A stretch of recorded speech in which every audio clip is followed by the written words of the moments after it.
This week on RSBANDB Update, we go retro with an old Dragon Scimitar and a look back at the launch of Prifddinas.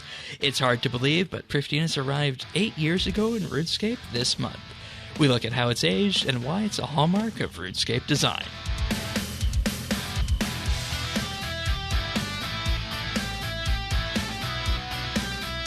This is RSBANDB Update, episode 900, recorded Thursday, September 15th, 2022.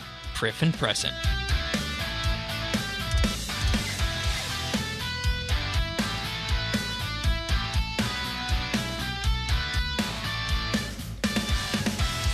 Hello, everybody, and welcome to another episode of RSBANDB Update. Welcome back, Tanis. Thank you, Shane. Also joining us this week is Thaxi. Welcome back. Hey, did I say your name right? Close enough. Okay, close enough.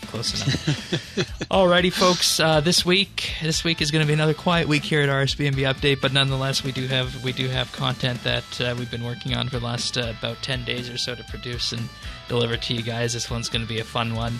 But in any case, if you're joining us for the first time, you can find full show notes at update.show. We talk about the weekly RuneScape updates and, well, I guess at this point, certain aspects of RuneScape history that are still relevant today that need to have a second look back, and that's what we're going to do this week. We're going to do one of our Then and Now segments talking about Prifddinas, the Elven City, because, believe it or not, 8 years ago, this September, the first half of Prifddinas was released. 8 years. 8 years, yeah. Tanis. I know. Time flies. It certainly does. But in any case, I am Shane12088. Tanis can be found at Tanis79, and Thaxi can be found at Thaxi. And we're gonna do our Then and Now segment in just a wee bit, but I want everybody to go back to January of this year when we had a series of polls done about the new retro overrides that were going to be coming to game. And this week we have the first new retro override available for 200 rune coins, 180 rune coins for members. And that's the Dragon Scimitar override, a retro Dragon Scimitar. You guys going to be picking this up? Already did. Okay. Yeah. I mean, it might be quiet, but it's a damn good looking week, right? Yeah. I mean, I'm a sucker for the retro. I was already, I've rocked all these outfits, right? I've been rocking like Yak Track outfits and so on and so forth. And then lately, I went retro. I have the old dragon plate ornament retro skin. And so I was wearing that. I pulled out the old Max cape, and then when I saw this drop, I'm like, yeah, we got to have this. We've got to finish it off. Yeah, there's two versions of it. There's the full blown replica version, and there's a slightly updated dragon wing version with a little bit more decoration to it, a little bit more mass to the blade. I would love to get this, but I don't. I feel like I don't use melee enough to make it worthwhile.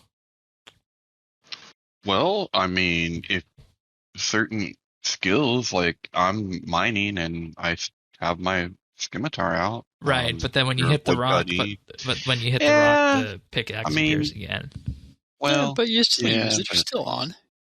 Yeah, it's on, and I mean that's true. But what I do, if I turn my little equipment box thing on, and then I can just look at this good looking son of a bitch over here and just spin him around and just yeah, that's a good looking guy right there. You know what I'm wondering about with this, and I'm trying to remember what the other ones that were chosen were. Oh, here we are. It was the Dragon Scimitar at number 5, Gilded Armor, the Abyssal Whip. That one's going to be timely given the fact we have a new Tier 92 whip. Dragon Claws and Rune God Armor are the other ones that are going to be coming out eventually. And they did say that once they're all out, they'll be put into a bundle that you'll be able to purchase all of them if you want to. Nice. You heard it here first. We trim armor. Rune armor. Now, here's my other argument for this too, because the reason I wear melee almost always, and I don't use melee for a lot of combat unless I'm scything down Slayer monsters or something.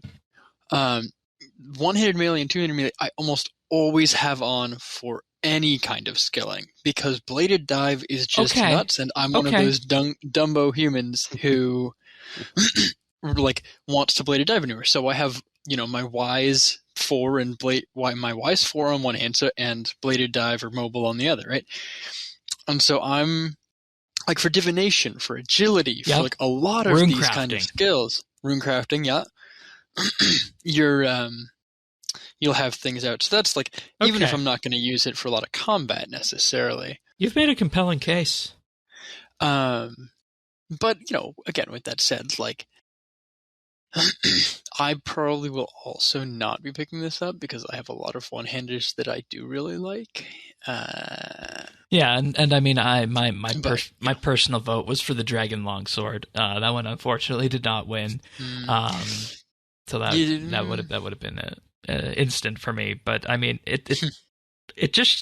think it just shows how timely those old RS graphics are, and how you can even put those in 2022's game, as we've been talking about for the last 2 weeks now when it comes to graphical things, and it just feels natural for RS, I think. Well, plus, like, again, and I've mentioned this on the show before, but like that is comfort for old school players. The Dragon Scimitar is an iconic. People use it for their mouse. People use it for, any number of things. And so, like, it's indicative kind of to me that, like,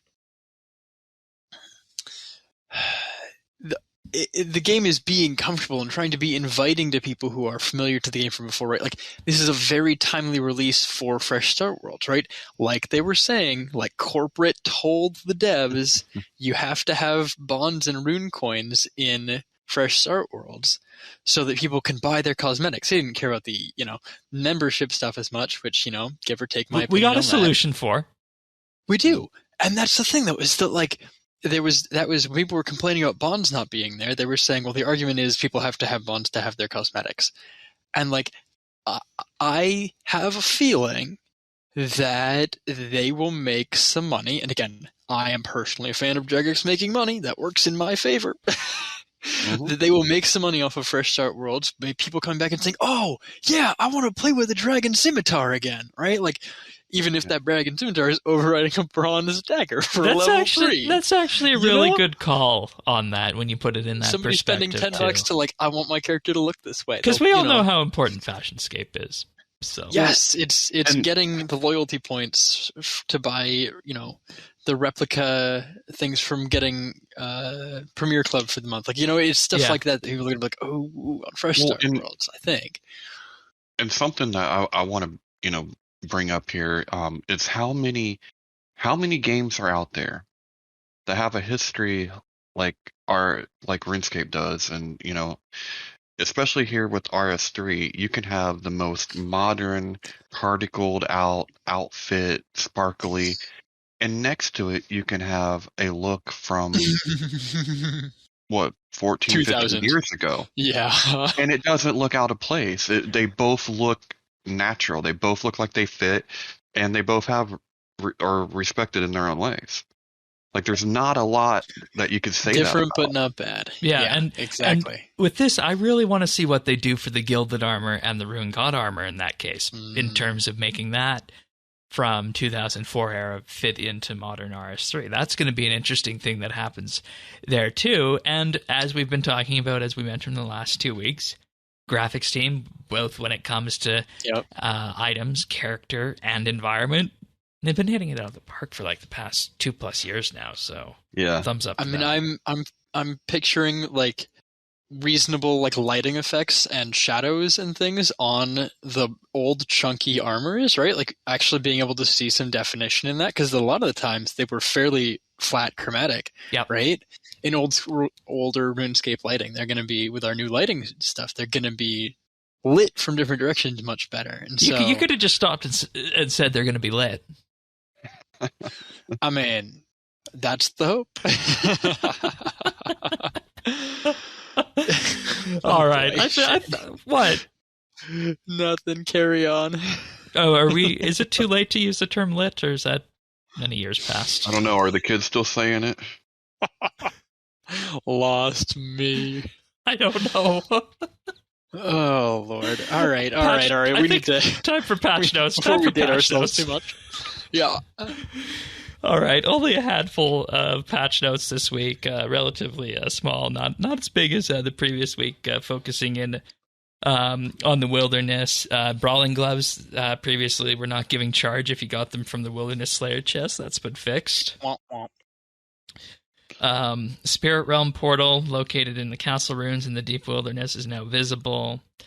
In the player-owned Slayer dungeon interface, Greater Demon and Hellhound models have been given their vitamins and now are back to their animated selves.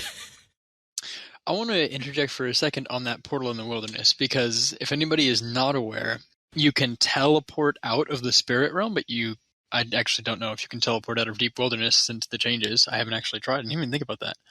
Yeah, that still works. Okay, that portal, that portal is a great way to get out of there if you're doing safe cracking routes. Yep. You just remember that you can teleport to that location with, I think, Ancient Magics or the Obelisks.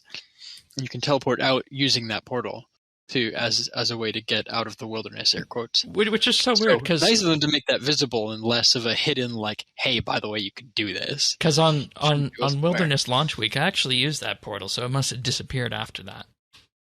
No, it was never visible. It was never supposed to be visible. Oh. You just activate the ring when you're in the correct set of, I think it's like a 3x3 or 5x5 of tiles. Right, okay. And it teleports you to the Spirit Realm.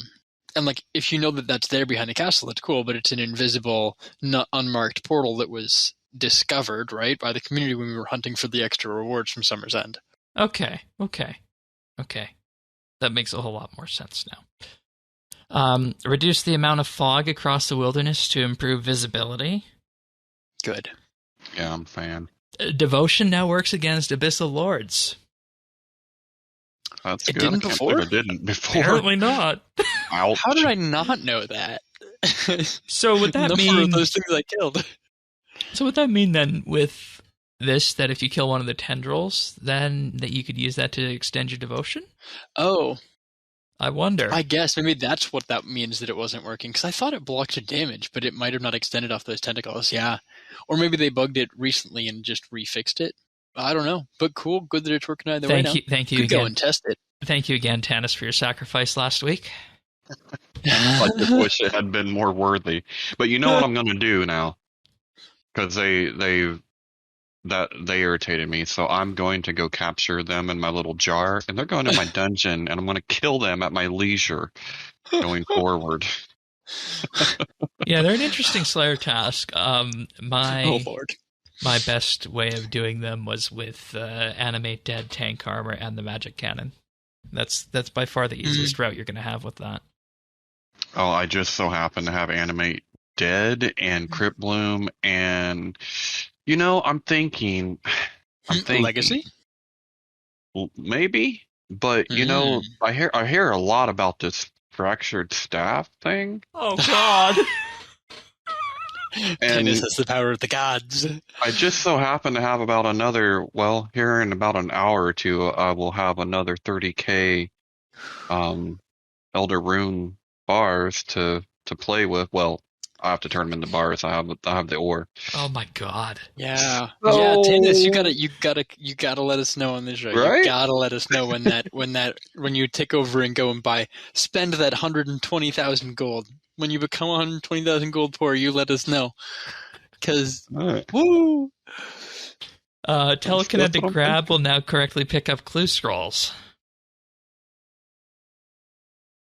It wasn't before? Apparently not. I mean, I know people did that to, save steps or something. They did? Oh. I think about clue juggling being a thing. I know old school folks did it a lot. Oh no! The only thing I remember telekinetic grab was the key for the goblin thing. I remember. Yeah, like in jail or something. Yeah. Wow, from Dragon Slayer 1. Oh my Yikes. God. The Also- modern use for telekinetic grab is getting pages in Elite Dungeons.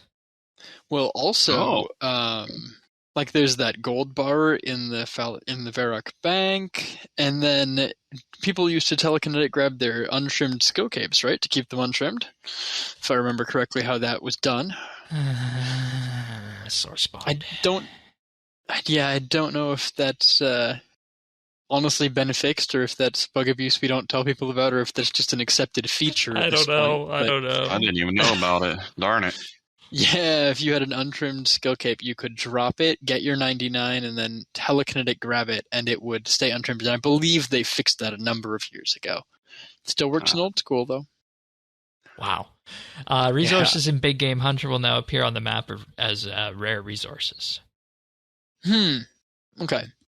Basically, they added a tree icon to the minimap for all the trees. Yeah, and that kind of just makes it feel more kind of complete on the pseudo skilling boss front. Well, and that's like if it's your first time entering one of those instances, you just drop a shark on whatever the pad is for that, for that arcane epiterosaur, and you're just like vibing. You're like, what the heck am I doing here? It's just a thing. I like letting people know that that's there. Next step would be letting them know that being in the grass hides you. But If only we had a way to put that on the buff bar. Anyways, re-added the trapdoor leading to the Thieves Guild in Lumbridge. This disappeared with the graphical update a couple weeks ago, as well as remapping the trapdoor at the Lumbridge Watermill. Added blocking to various walls at the Edgeville ruins, and the biggest one of them all, removed the flying donut on the east side of the Lumbridge crater. Womp womp. Sounds like they had some aberrant terrain. Yep. Oh, that flying donut was a fun one, but in any case, you guys ready to go back to 2014? Start at the time. I never left. What are you talking about? Okay, you're right. So we're going to do one of our then and now segments this week, and what we do with these is we go back and we look at an update that either we didn't have the breadth of podcast producers to cover it with, or its use has changed significantly in-game. And we like doing these then and nows primarily from 2015 and before. So Prif was an interesting one when it was thrown around in our producers chat, because everybody, I think, doesn't give a second thought to Prif being in-game right now. But what people who are new to the game might not realize is that Prif had actually been on the game map since 2004, because the idea in 2004 was to do a quick succession of the Elf quest line and finish it, but as we all know, there was a long hiatus of about 10 years due to shifting developers and different priorities within Jagex that didn't let us see the end of that storyline until 2014,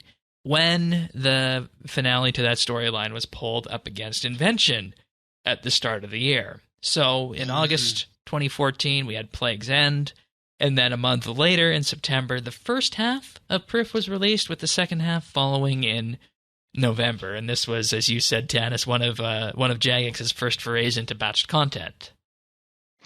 Yeah, and I think we got so much that you really didn't think about it too much. No. I mean, It was Prif. It was Prif. It was on the map for Prif. 10 years. It was about time. Well, and it's part of a whole cadre of cities, right? That like kind of had that same treatment, where Menopause existed for forever, right? And now to a lesser degree, Arposandra, TBD, right? Like there was a whole series of places that existed that we never knew or did anything with. Fossil Island was another one that they have slowly filled out the map for a lot of these.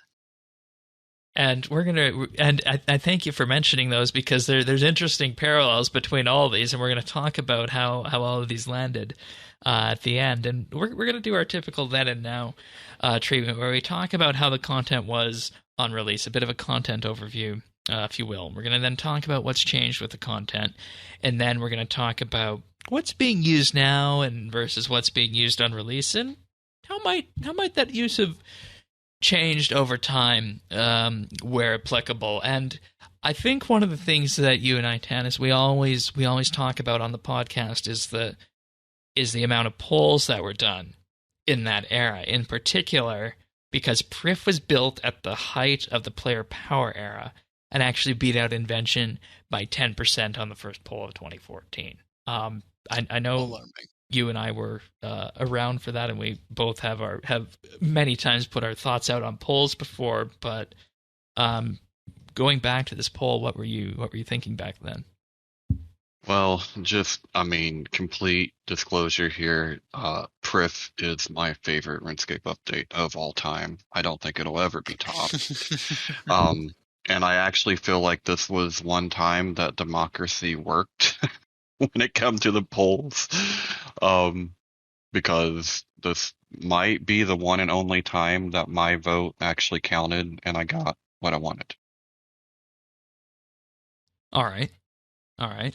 And I remember being on pins and needles for this, not knowing which was going to win, this Invention elite skill following up on Divination. Because keep in mind, Divination came out in August 2013, and the idea initially was to release those two skills back to back in the same year. So we were thinking maybe a lot of people might go for Invention, but people did go for Prif when it was all said and done. But that wasn't the end of the poll story for this one. You want to know why? Because polls were also done focusing on the skill focuses for 6 of the skills that went into Prif, believe it or not. And like when you think about it, whoa. So, mining and smithing was chosen by poll. Agility and prayer was chosen by poll, and herblore and dungeoneering were chosen by poll. Believe it or not. You can kind of tell, can't you? Yeah. I mean, I'm going to raise my... let's just talk about mining and smithing first for Traherne. We didn't know that was going to be the city for it, but I feel like mining and smithing is a fairly logical choice for that, given where we were at with the skill at that time. And Traherne Hour was known back then, before the mining and smithing rework, for spawning rune ore on one world for Traherne Hour, which at the time was a very, very rare commodity, in that ore was competitive and you had to go to the deep wilderness amongst a handful of other places, including the Heroes Guild, I think, to find rune ore back then.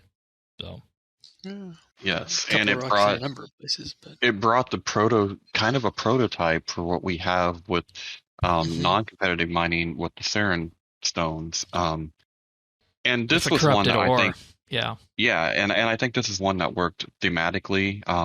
This one, out of all the pulled skills, I think worked the best with the way, with what we ended up with. Okay.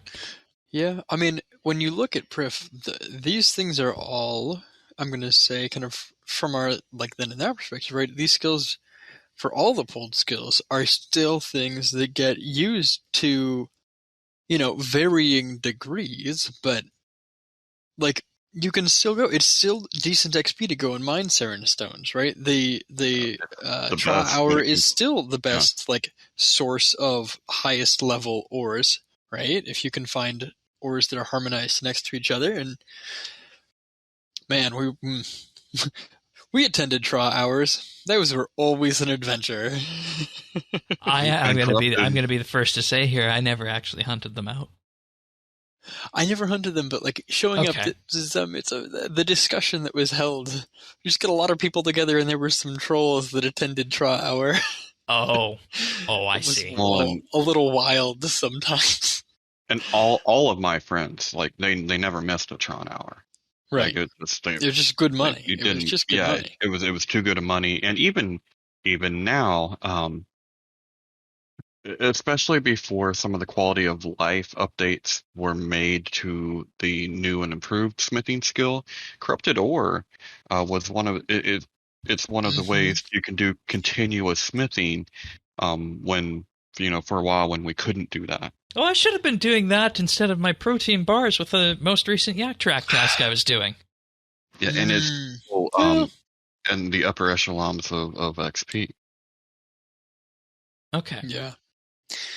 I mean, given the issue with that was that if you could just sit there and grind it, it was really great, but you had to build in time to obtain it because it was untradeable. Yeah. So if you also needed mining XP, it was really nice, but you had to couple them. Somehow I have like 6,500 worth in my bank. That's some smithing XP. Right? A little thumb. Yeah. Agility and prayer? Am I raising my eyebrow at that for Heffen? I mean, I'm in.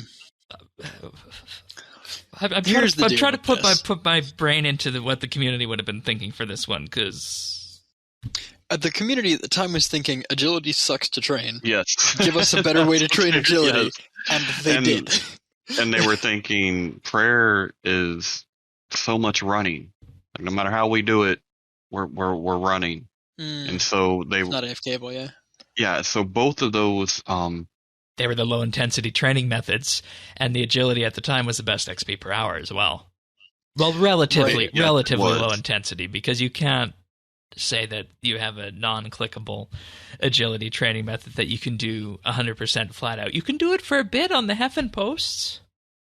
Yeah, well, I mean, low intensity is fair when you're talking about prayer and cleansing stones, but this is one of the rare cases where you could say you are actually paying more for the privilege of having low intensity training than you would have for the active training. It's usually the other way around, but with prayer, not really though, right? Because firstly, agility, right? Agility, you could align your camera so that you didn't have to move your mouse. So you could literally just spam click, and you could be watching anything else or doing anything else, which you could never previously do with agility. You could make it so you didn't have to move your camera on, I think, the Gnome course, but this was a unique situation where you could literally not even have to move your mouse and be successful. The prayer is a really interesting one, because the prayer, when you do it with maximum bonuses right now, and a quick reminder that altars and the new dust and the ectofuntus don't work on DXP, but cleansing stones do, and always have. Do the powders from Het's Oasis work on DXP? Negative. Okay. Negative. Okay. None of those XP boosts, to my knowledge. I could be wrong there. Somebody might be yelling at me in the comments right now, but that's fine. I can assure you, though, as someone that got 120 prayer using cleansing stones, granted a lot of time spent at double XP, very expensive. Well, very, see, that's very the thing. expensive. I did them with a Pulse Core boost or Cinder Core boost, and double XP, and bonus XP, and the full outfit, and an aura active, and only on half an hour. Like, I maxed out my buffs with the Wise perk, the whole 9 yards, right? And I think it got down to me where I got my 120 prayer there, and it cost me like 200 mil total. It was like 2 GP per XP because of all the bonuses I could have active. It made per relatively affordable, all things considered. It's still expensive, but compared to the bills that people would spend in the past to get... said like a true PVMer, right? Like, it's 200 mil, no big deal. To me, 200 mil, I'm like, oh my god, it's so expensive. Well, also, it was my second 120 cape, because Jesus. I really liked it, because I love that cape, and I love the emote on it, and I wanted to have a version of it that didn't look chonky and didn't clip through my boobs. So... Yep, it was my second one too, right after Invention. Oh my god, you guys! What do you mean you don't have money? 200 mil sound expensive. You can just entertain us. Powder burials cannot be used on double XP. Okay, there we go. So this, I believe, on double XP, this is, when I did it, it was cheaper than bones, right? Like that's my thing, is that like it was cheaper than burying like dragon bones in a person's, or putting them on an altar rather. Doing anything like that on DXP, it was like this was the cheap way to do it, and it wasn't fast. That's the other thing, is those crystals, they're good XP per hour. They're still multiple mil per hour, don't get me wrong, especially with all those busts, but like they're not super fast. No. But you only have to move your camera. You literally tap an arrow key on your keyboard once every 5 minutes. You could literally put a 4-minute and 45-second looping timer on Google, and then just anytime it goes off, you just click your arrow button, don't even look at your screen, and go back to watching whatever show or thing you were doing. Right? Like, you literally just go a full hour. You click once. It's the lowest intensity training method for any skill at all in the game. So I raised my eyebrow initially, but you guys have sold me that this was needed because, to be honest, I got 99 prayer using altars, and I never used the cleansing crystals. I use the agility course if I, for some reason, need to do a yak track agility task, but beyond that, not really. So you guys have opened my eyes to that one. Herblore and Dungeoneering was chosen as a combination. Of course, that's for Clan Melior. Obviously, let's just talk about combination potions. Those came out with this and have effectively changed God PVM bless on holy that. overloads. God bless. Yes. Because we didn't have Overload Supremes on release. Right? They added a bunch of the potions later. Yep. Okay. But those holy overloads were there. We're kind of Never going left home without them. into now territory, but it's just the idea of combination potion and providing a way to make what at the time was a superset and have it in one vial that can now be 6 dosed, right? And those ones are, people forget that, but those are actually sellable. And I got 120 Herblore before the actual 120 Herblore update, and some of my stuff I did for that was overloads. I'm still working through my stack of overloads that I made during that. But some of the other potions I did. I think I did the tradable warriors potion for part of it because I wanted to be able to sell some of that back. Yeah. Yeah.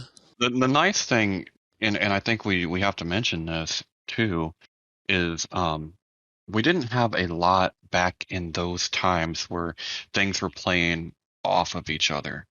And whereas we had these combination potions, it gave a use for a clan we'll be talking about here in a few minutes with Ithil, because you had to have that sandstone, you had to have that those crystal flasks to be able to use those combination potions. You had to go to Demonheim to collect the recipes, right? Like it bridged content, love it or hate it. It did. I actually got most of my recipes by buying the recipe token and then finding it quickly in a small dungeon. That was not my experience with it, but okay. The other thing that was kind of unique at the time too was that 115 resource dungeon. Yes, where that's the other thing. Hang on, before we go 100% on dungeoneering, I wanted to mention the perfect juju potions as well. Oh yeah, and the perfect plus. True. Yeah, true. Because and we're kind of venturing into now territory again, but perfect juju mining potion, stone spirit, stamina refill. I mean, even on release, the perfect juju potions gave a lot of the they were still used, right? Like they gave buffs that people used. They were very valuable, especially the dungeoneering ones that gave a 4-hour mini overload for dungeoneers. Like there was a lot of that. Increasing catch chance while fishing, chance of receiving double logs. Oh God, I can't believe I didn't. Or no, okay, sorry. Yes, I did. No, you did use it. I did use Perfect Plus during that, but I feel like there was half of my 120 mining where I didn't.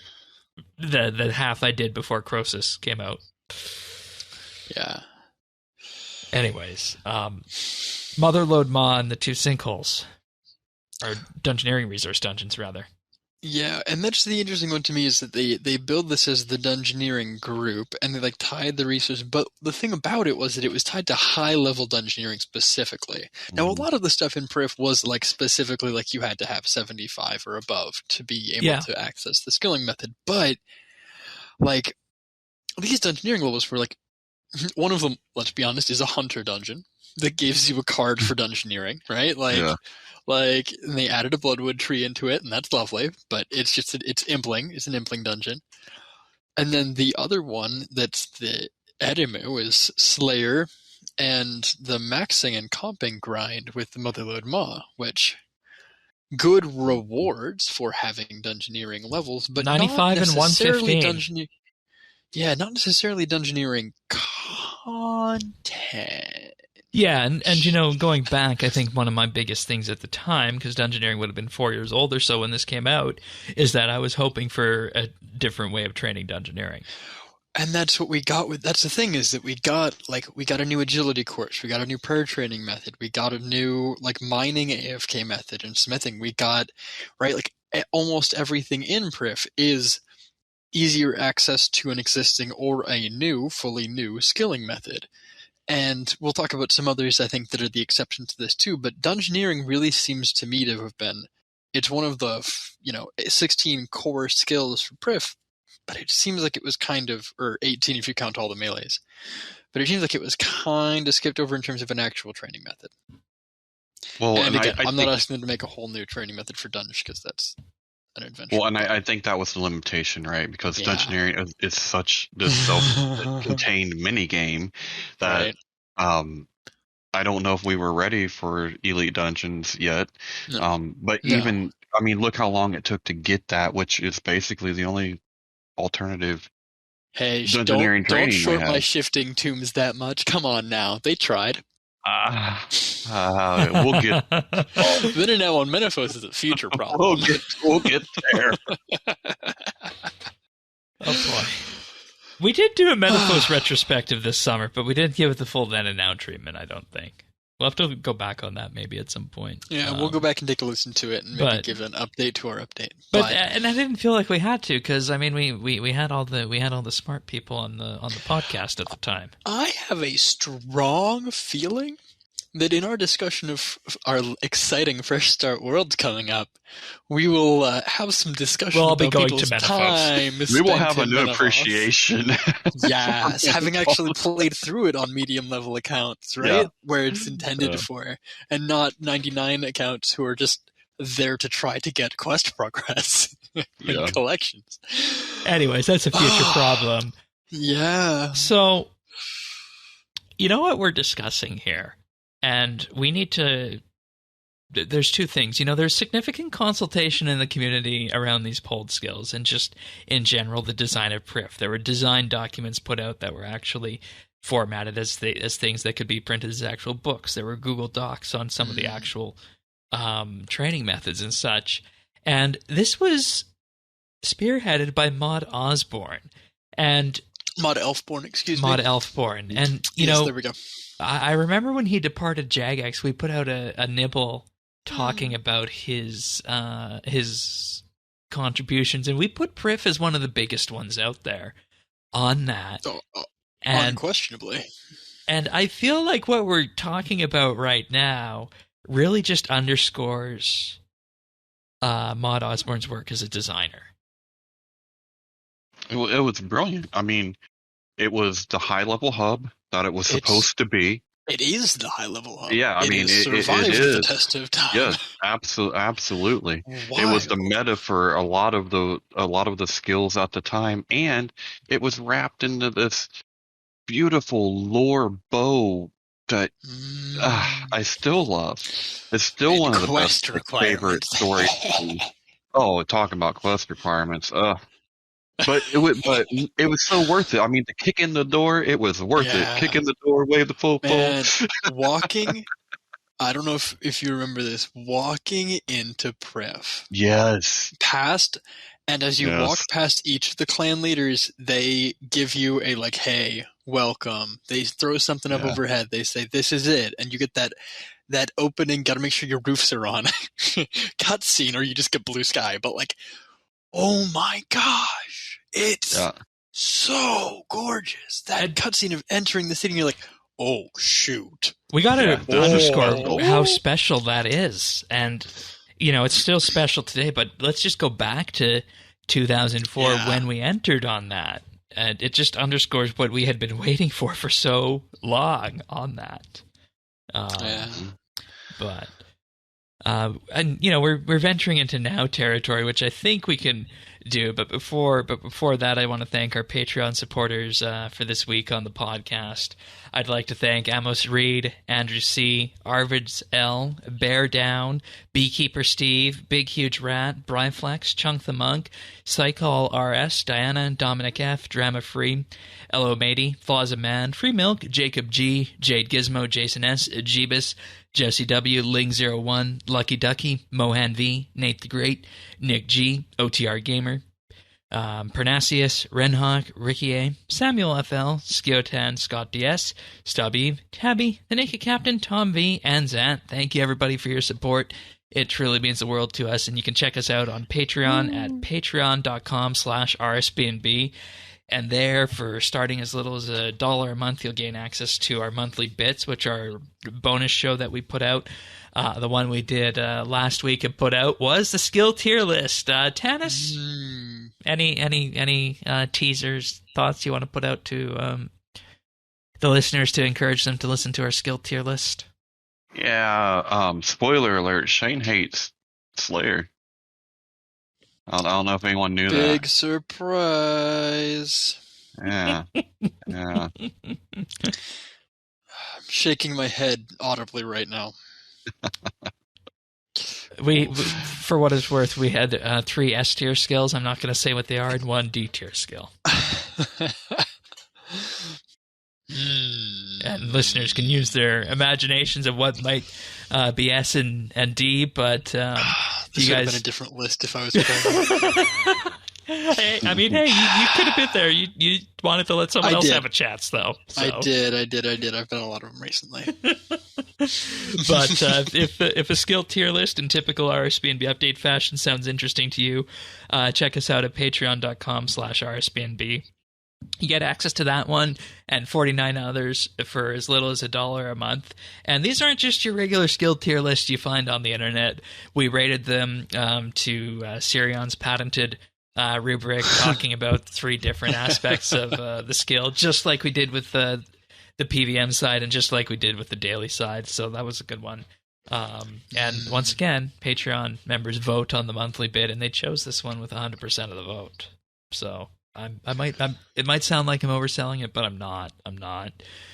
We also do have a VIP tier for $3 a month where you'll get a special rank on Discord, a chat channel, and a mention on the podcast at the start of the month, plus stereo versions of the show. And if you want to give the ultimate gift, we have our insider tier where you'll receive a shout-out on the podcast each and every week and gain exclusive access to the outtakes we use to make the clip show at the end of the year. So big thank you to everybody who supports RSBNB Update and RSBNB. We truly appreciate it. We're still working towards our Haunt Ones challenge. Should we ever be gracious enough to receive the $500 a month, well, Tanis, myself, and others will subject ourselves to some painful spicy sauce. So, yeah, we're just under halfway there. But if any of this sounds interesting to you, check us out at patreon.com/RSBNB. Thanks so much, everyone. All right. So 2022, the poll skills in Prif, Trahernauer. Of course, with mining and smithing, that was changed to light and dark Animica. I feel like it's not nearly the draw it once was. Tanis, maybe you can tell us otherwise, since you've been doing a lot of mining and smithing recently. No, I mean, let's be honest. It's not because Rune doesn't have the prominent spot that it once did. That being said, Saren stones are still the highest XP. Passive mining. Well, but it's all passive mining. I mean, if you're wanting to be 100% passive and not do the active business, right? So. Well, yeah, but yeah. Well, no, it's still. I'm pretty sure that rate is still higher. It's higher than light or dark Animica with Rockatunities. Yeah, but I think if you were to 4-ticket. I'm not sure. From what I understood, either way, it's high. I mean, that's high. Matters, right? I think Animica is 60% of what you get from Saren stones. Okay. Saren stones are up there.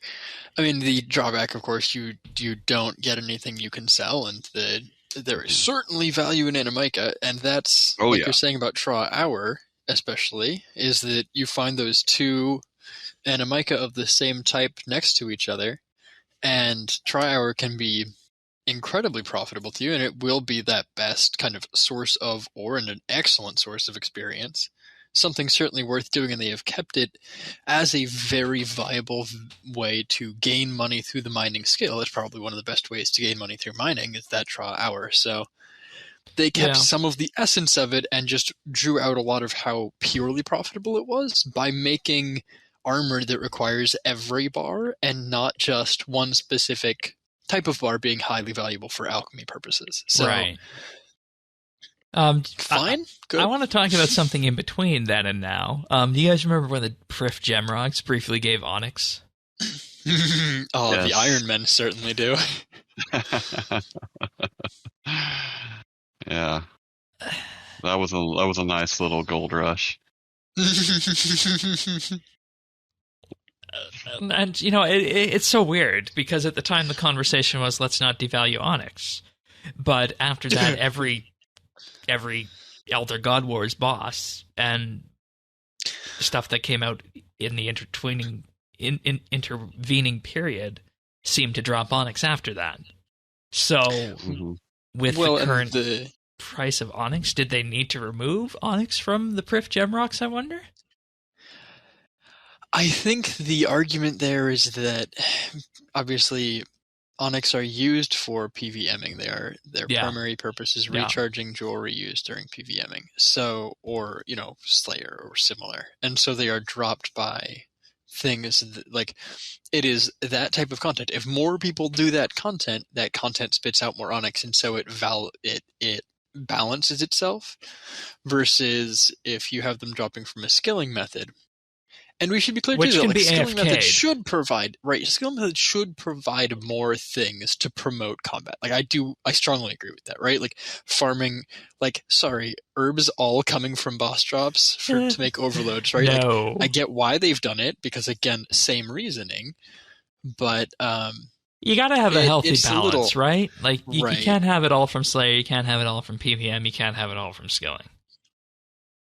Yeah, and these weren't passive rocks. Like the gym rock, you had to click every time. Right. Right. So, and you guys are gonna have to help me with this because at one time I thought even when it had gotten down, its out price was still super high. So it was a mill. Yeah. It was a mill. They got That's down right. to So they they got down to out price, which is still a mill. I didn't know.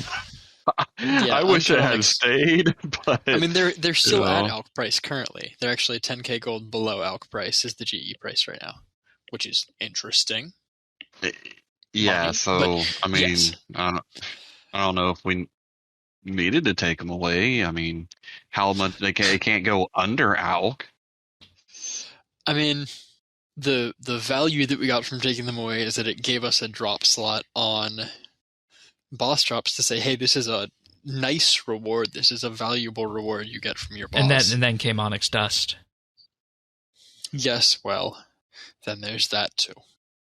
So, which seemed like maybe a more healthy way than dropping whole Onyxes, but I mean, a mill drop though on anything is good. Yeah, that's true. Yes, truth. I mean, that's a good... And that seems to be the whole general philosophy that we had with Zamorak and the Elder God Wars bosses is just, very generous drops and consultation of what the community wanted and felt was needed and whatnot. So, before we move on to Heffen, I realized we didn't mention the wood tree spot in Traherne. So there's that. That helped us those of us who farm. For farming, yes. Yeah. Yes, I mean, I think, why don't we talk about all of the farming patch locations? They're still useful, they're still there. Mm-hmm. We'll do there's a farming patch in all these, and when we get to Gruis, we'll have a longer conversation about them, but let's actually save it for then. Yeah, so Heffen, today where we're at, I mean, we Anachronia exists, so it's not useful. It's not, but it's... It requires a little less focus than Anachronia, as Tanis we can probably attest with the accessibility side. That's what I was going to bring up. Like, Yeah, I true. mean, it Oh is my God, passive, true. but for me, I mean, it takes so long for me to find the right click spot in Anachronia Sure. that Heffin's still very viable for me. Heffen is about 100,000 experience an hour, which doesn't feel great compared to a lot of other XP per hour we get for most other skills. And from that aspect, it makes the agility skill, to me, even though it might be more accessible, feel much more like a drag. I mean, Anachronia agility, like you mentioned, is in no way passive and hard to AFK and hard to have other things going for other than maybe music. Right, and the Anachronia agility course is the moneymaker.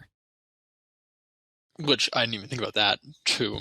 But it is also significantly 2 to 4 times more experience per hour if you know the route, and you can see and use the route around it. I will say for the Heffen side of things, the Serenity Pillars are still, once you've exhausted your your auto cycles, well, they're the best source for the agility pets because they are AFKable and they are fast agility ticks. Okay. So those, or if you can be really sweaty on the Anachronia course, but then you have to be really sweaty. And the Serenity Pillars, you do not. Or if you're still on your... I was going to say, if you're on your max grind, the Serenity Pillars are great for Jack of Trade. Astonishing. Off, yeah. I mean, Prif in general is amazing for Jack of Trades. Yes. So we'll put that up there as good job with this. Good self-limiting and I mean fully AFK. The biggest limitation of Heffen agility is the agility skill itself. Let's just say that. Yeah, I think true. That's fair. But the prayer is absolutely still used. If you go on half an hour in DXP, you'll see a ton of people there. So it's not the best XP per hour. It's not always the cheapest, but it is. It was designed very well. Yes, it's a good alternative training method. So good job on that. That I think survives to this day. Maybe I think we're going to find that for a lot of these. Maybe I should have put prayer at S tier on the skilling tier list then. Well, I tried. No, sorry. Just to go back to that, I tried to put a certain skill at S tier, and I was told no, just as another teaser for that. But gee, I wonder. In any case, Heffen makes sense with agility and prayer, and definitely on the DXP side of things for the cleansing stones. Melior, combination potions, absolutely critical to modern PVM. Motherlode Ma, good daily. Everybody should do. I forget to do it. Not everybody should do. Many people should do. I should not do it. No, you should. There is no reason for me to go to the Ma. No. With that said, yes, I did the Ma for years and do recommend it. Do we have anything else in Melior aside from the combination potions? Edimu were added. Yeah, and the Blood Fury stuff. Edimu are still excellent. I don't know that Edimu were there on release, but those are an excellent Slayer task. It's good XP. It's good money. Still relevant. Still used. As far as I'm aware, unless they've been put on the ban list, which, I have opinions on that should too, never be on the ban list. Oh my god, we're not going to have a Slayer discussion right now. We are. I dislike the ban list as a concept. I banned the things I didn't want to do, regardless of the amount of XP they gave. That's just me. All these people are like, you're doing it wrong. Just like I put Hydrix Dragons on the ban list. There you go, Tannis. I said it. They're on there for me too. No, they're on there for me too. What? I can't. Gemstone Dragons, they took so long to kill. Their drops were atrocious. I didn't want to do them. That was during my Slayer grind. If I didn't ban the things I didn't want to do, I would have been so miserable for so long, regardless of the XP rates, that I would have taken me longer to finish it. So that was how I justified it to myself, and I still support that outlook. I'm 120 and I'm not looking back.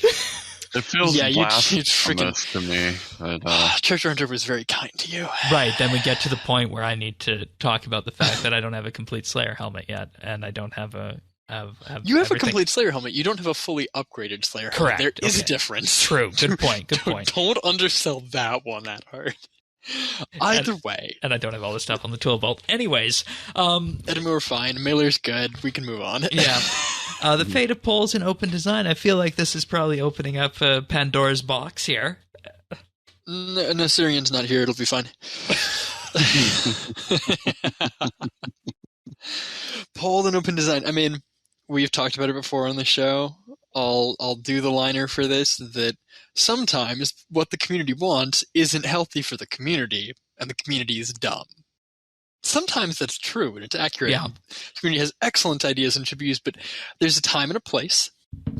And it sounds like Jagex, I mean, takes one hardliner on this or the other, unfortunately.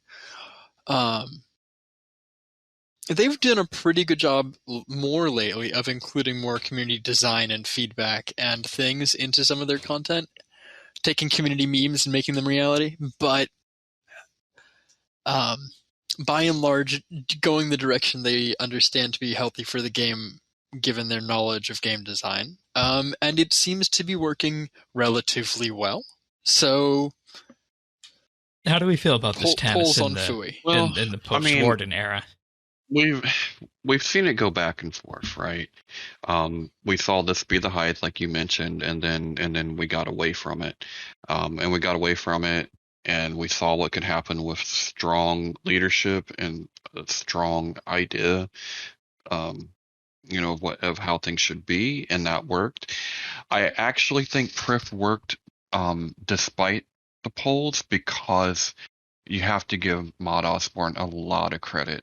And the whole team that worked on Prif found a way to make it work when I think less talented people would not have been able to do the same. Yeah.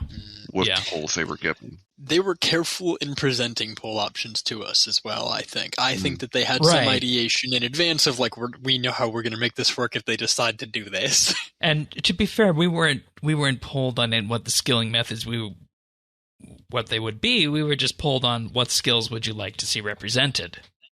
Yeah. Right. And we weren't even polled on the combinations of them. Obviously, some like mining and smithing, we knew those would be together. But agility and prayer together? Herblore and dungeoneering together? Yeah. I mean, yeah. They found a way to make it work, and it worked pretty well. So, and I think that kind of can pivot us into our first discussion on this about the poll-based design and what we have in these first three clans here, about what was meta there and what still is meta today. And I think what we have talked about with this, minus the change of Traherne Hour, everything that was brought in with Prif is still very usable today. It's still very usable for these three clans. I'd argue the agility course is less impactful than it was on release, but as Tannis mentioned, still viable and valuable as a part of the game. Right? We can't say that it doesn't have a space. So, and I mean, I have to agree with that, right? Like, I think from a certain kind of play style, it's viable, and from an accessibility standpoint, it's viable. But I think it's fair to say that it's less. It's not the meta that it was. But a lot of the others are still, like I said. I mean, Saren Stones are still the best. They survived. Spending 3 hours on the Heffen Agility course to obtain all of the pages for the lore book there doesn't feel as good now as it did on release. Oh no! I'll do the meta agility training. Oh no! Do I need to do that for Master Quest or Trim?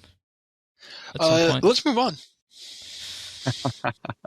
And now here's the other thing with the Heffen. Remember that's where you got your crystal acorn, and you had to have your crystal acorn. Heffen? Yeah, I'm pretty sure that's where I got mine. I got mine from Crystal Impling. I got lucky. Oh, yeah. It's a 1 in 34, I think. Yeah, I had a hail of a time. Something I had like to that. do that for some... I forget what it was. I had to do it for something, but no, I got my acorn on Heffen. Yeah. But speaking of acorns and growing You can things also- in patches, You also get the crystal acorn when you enter the max guild for the first time. yes, also guaranteed. Oh, okay.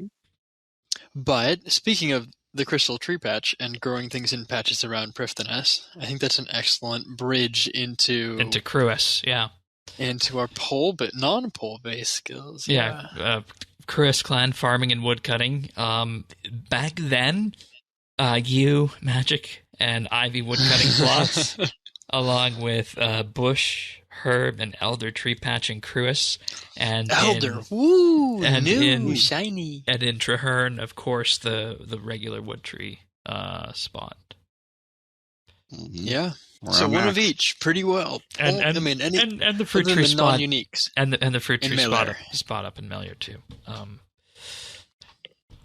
Yeah, I mean, one of each patch, more or less. A lot of the important ones. And the Ivy Yeah, that gave 20% extra Ivy experience. Talk about the equivalent to Seren Stones. is Right.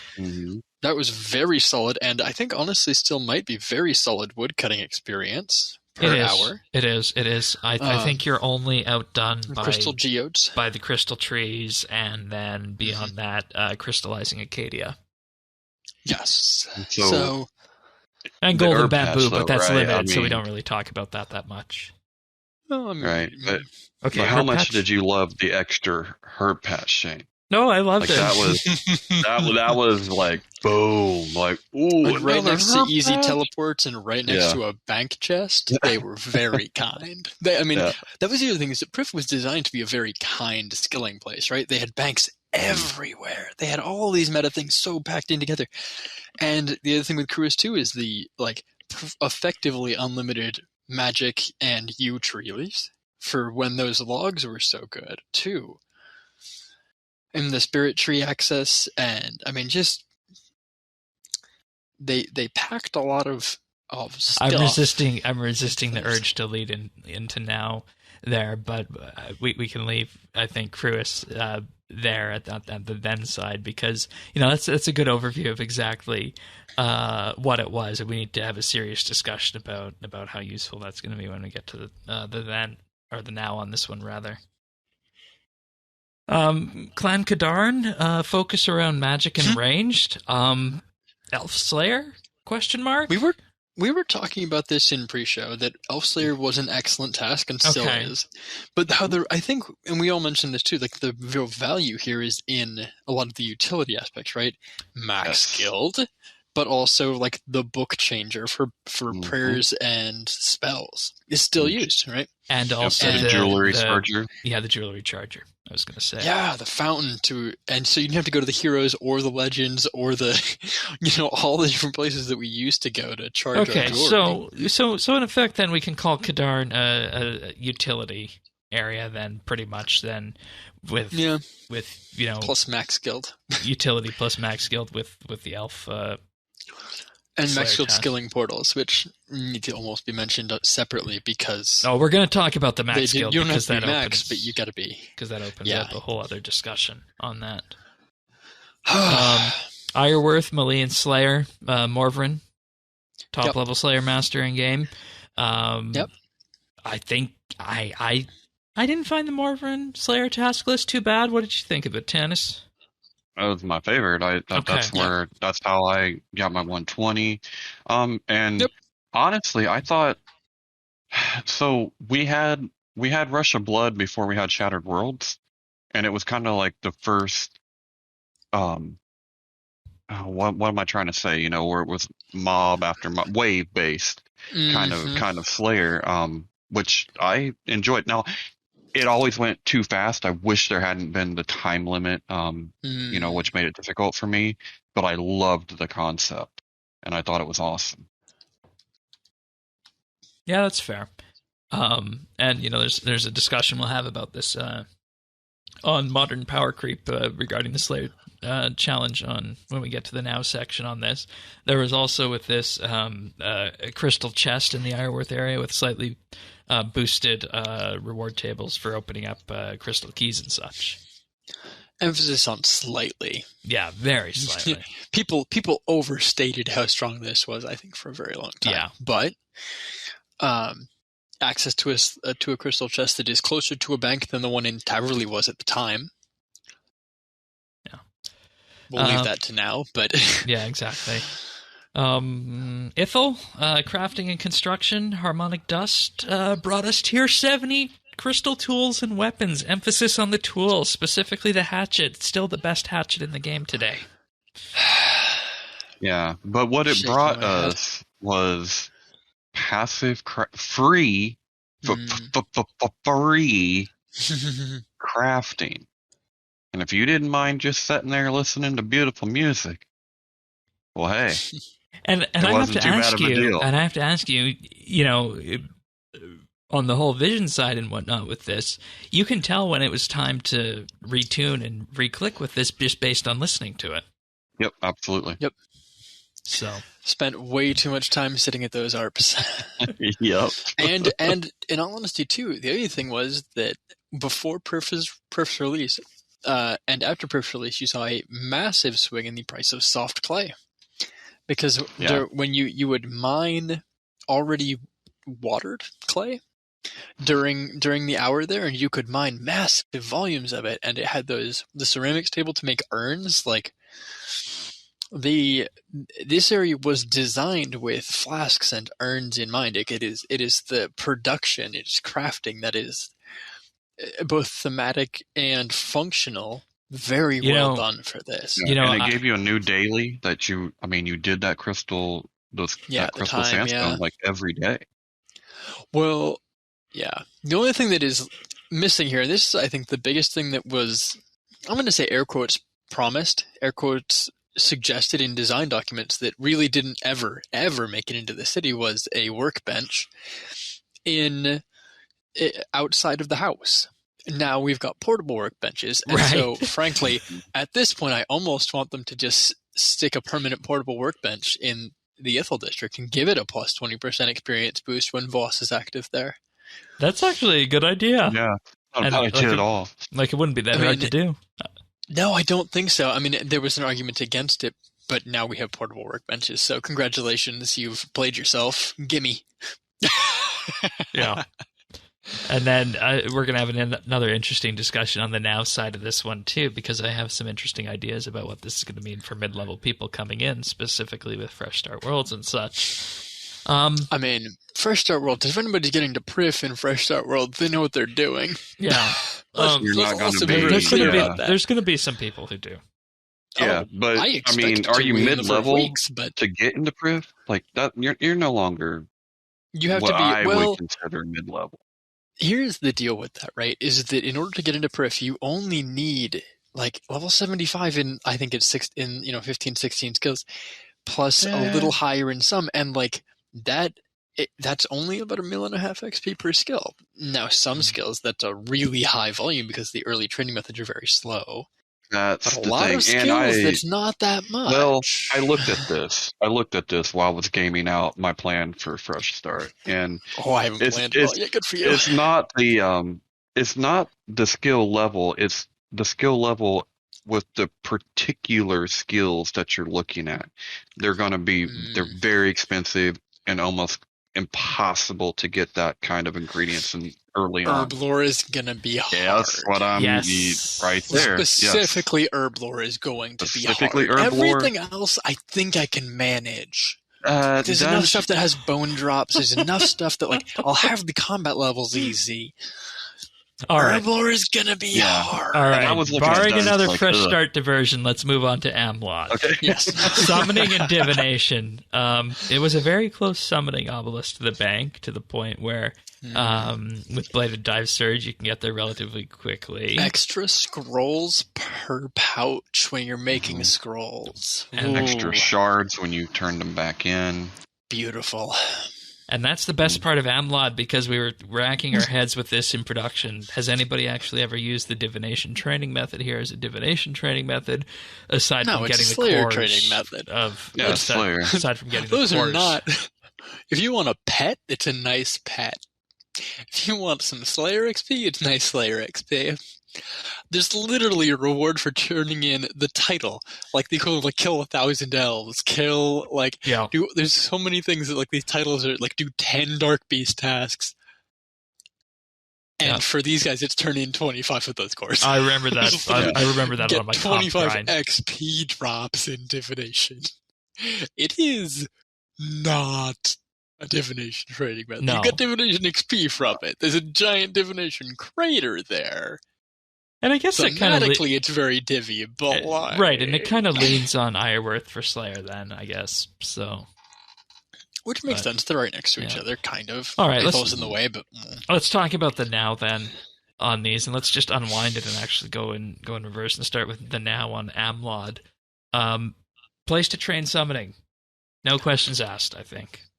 No, I mean there's definitely hyper efficient summoning training. If you have an abundance of charms and an abundance of money, you can sell secondaries to pick up sticks' shop noted, and when you rebuy them, they will be unnoted. You will lose some as his shop stock degrades over time, even though it is personal to you, so nobody else can buy them. So it bumps up the price, and you obviously do not get the extra 20% extra XP. But with a deposit box also located there, if you put a portable deposit box, that is 5 to 10 times the XP rate of this, and this is the second best in the game. Okay. So that is. So it's a question of if you want to go to that extent, then. It's not meta, air quotes, but it is.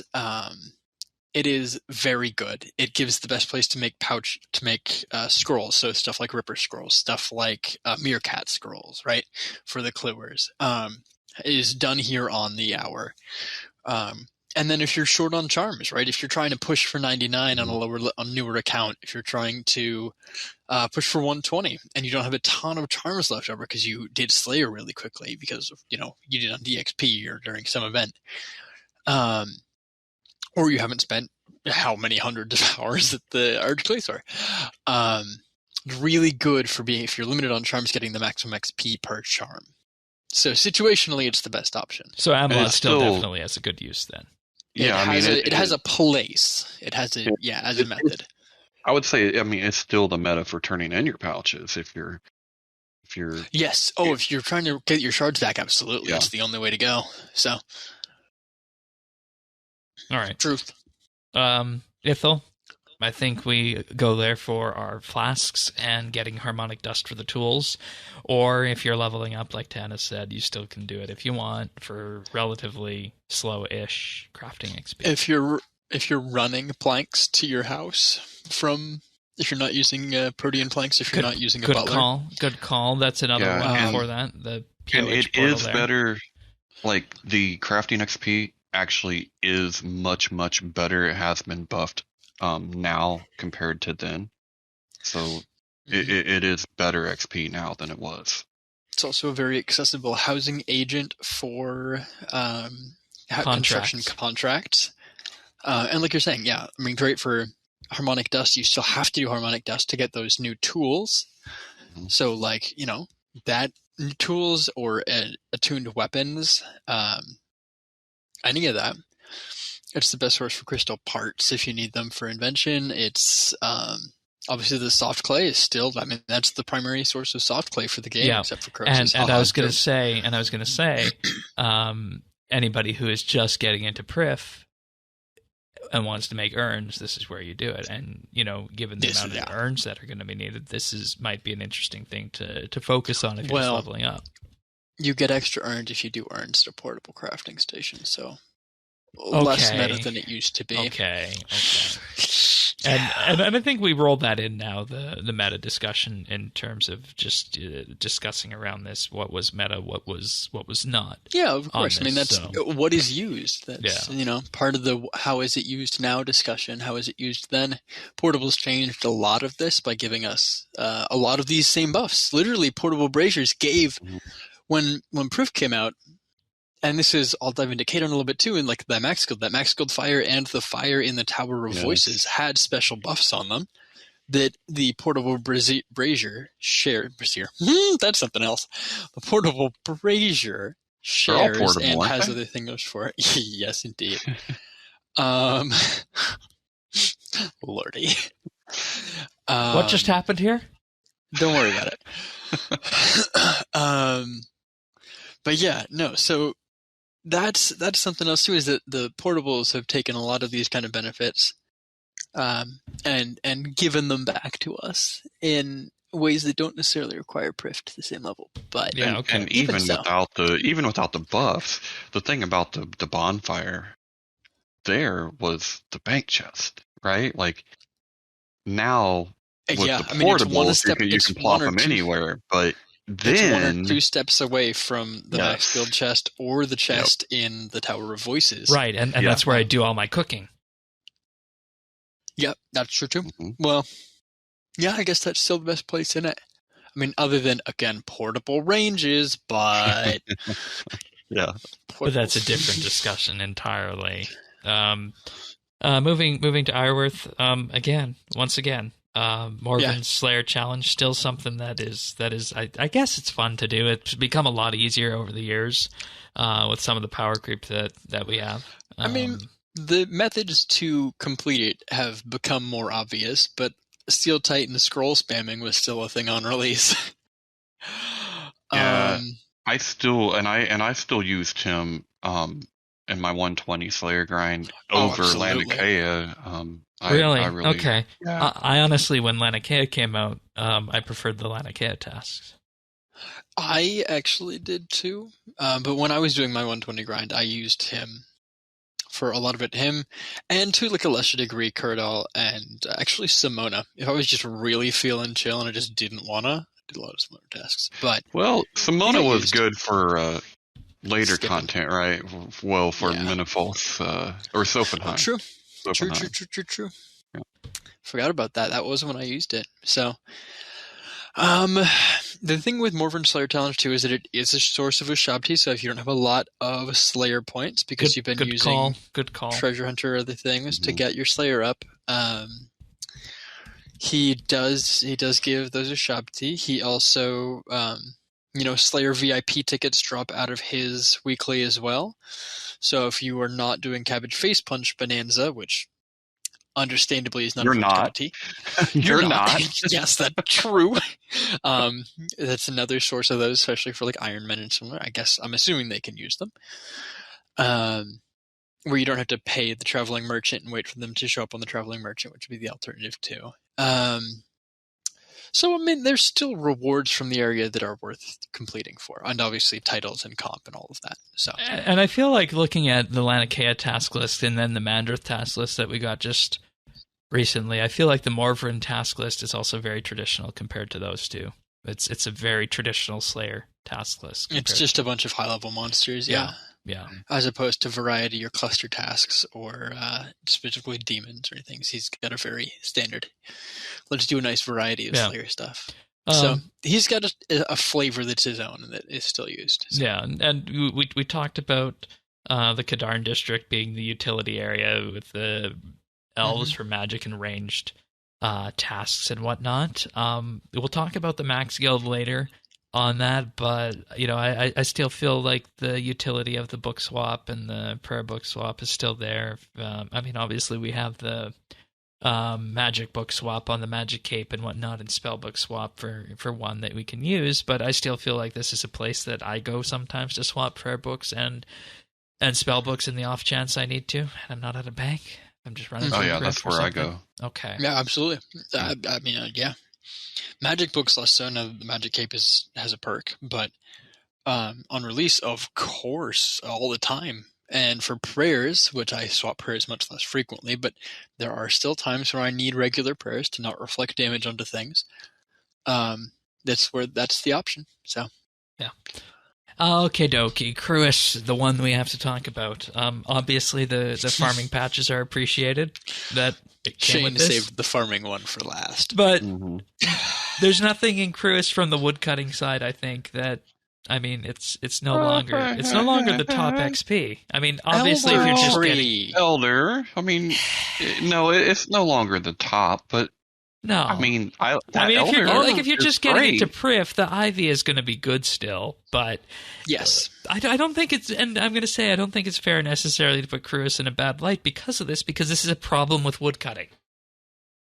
Yes. Well, and it is, like, Cruis is just, it's an easily accessible bank chest. It is a good travel method to get to the trees if you don't want to use a spirit tree rerouter. right? Being able to teleport And there. it's where I finish all Also- my herb runs.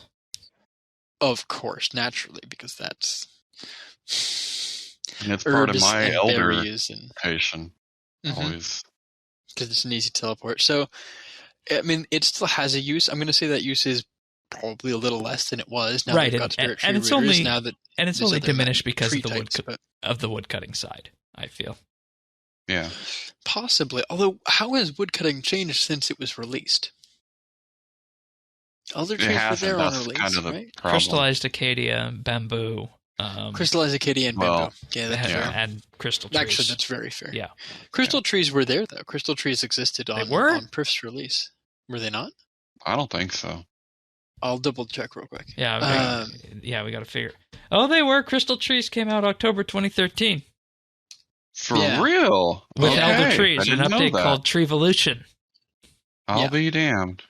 So, I mean, technically that IRE has never been fully Bastion's thought, I don't believe. Well, I mean, it Actually, you need like level 90. You didn't have to bank. You need 94 woodcutting to cut crystal trees. So obviously, I mean, so if you only have 75 when you get into Prif, exactly. So that's the use case for that. But once again, this is a problem with woodcutting that we can't let it taint the design of Prif, I feel. Mhm. And once again, I feel like even Yeah. though these were the non-pull based skills, I still feel like they did a pretty good job in terms of handling the design of these and making sure all the synergies were there and they operated nicely. Yep, and I should note too, looking at the XP rates for IV at level 80 with plus 20% XP, it actually is relatively competitive with crystal trees. So you get your crystal geodes, and it's a viable option when the Voice of Saren is active there, even still. So, yeah, I Good. mean, yeah, good. And I had to, this next one, I had to be told to put this in by Tanis.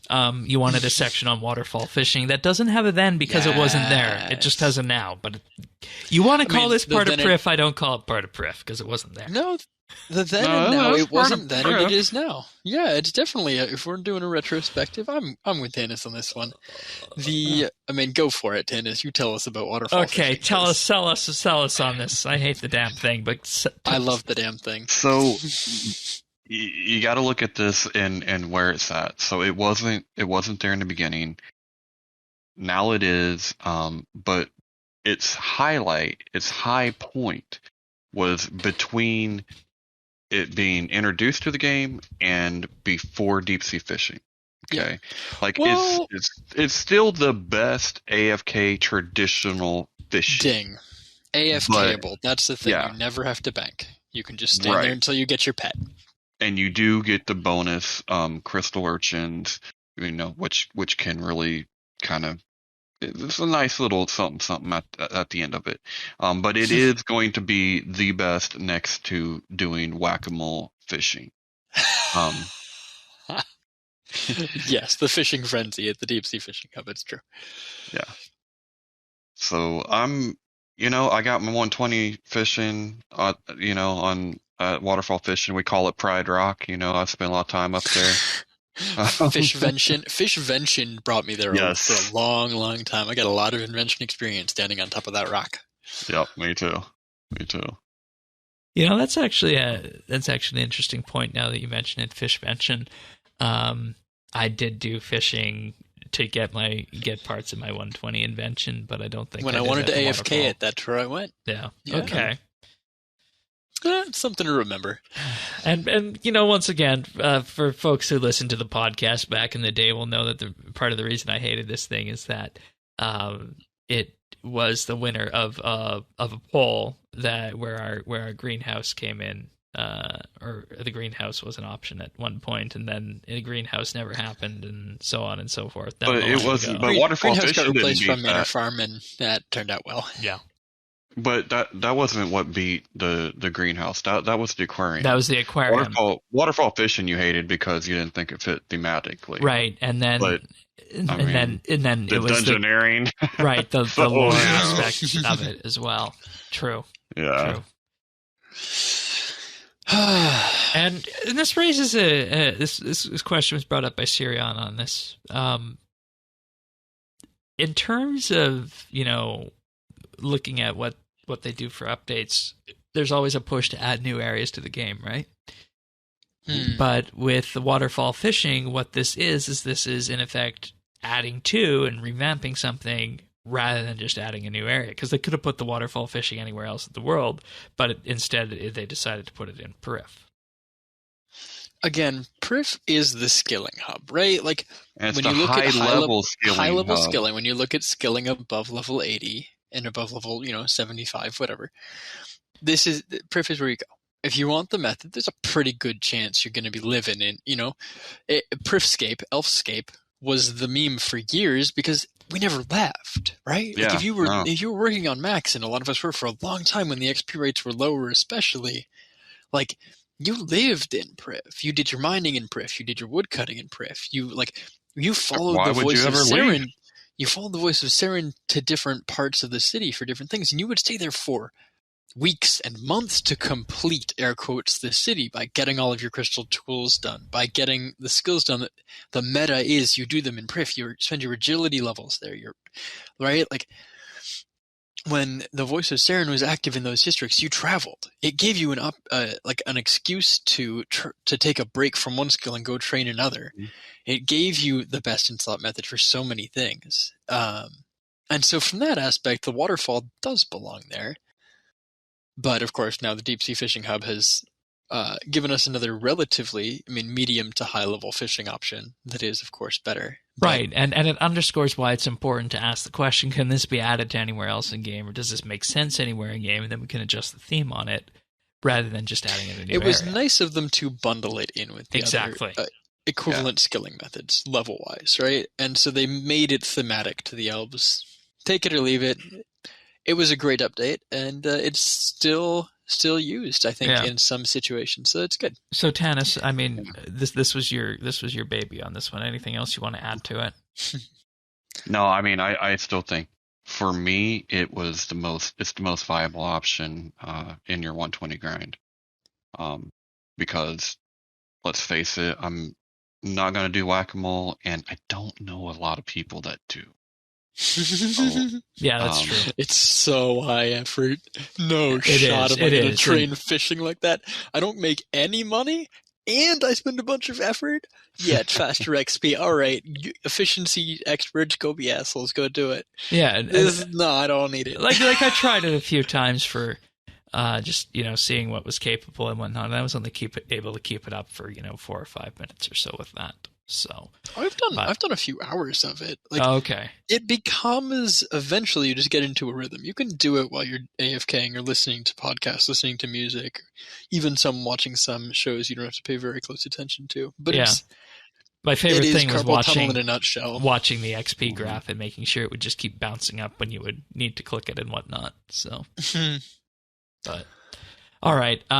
We would be remiss if we didn't mention thieving, because you can run entire loops around the city and thieve. Yep. And when this came out, Prif thieving was provided as a way to train the skill without needing to consistently click targets. And when you think about it, where Prif thieving landed, it was the XP rate that was designed to take a player from their 90s into 99 when going for 99 thieving.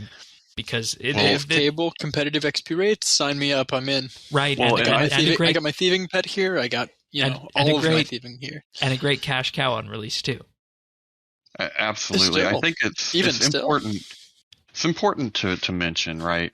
If you wanted to do the sweatiest of thieving, dwarf traders were always going to be an option. Dwarf traders or pyramid plunder, yeah. But when it comes to overall the best training, when you take into account everything, I think Prif wins it hands down. Now we'll have a discussion about now and what has kind of replaced it, but then there was no comparison, right? Am I gonna click and follow, pick an elf's pocket and watch something, do something, talk to my friends, rather than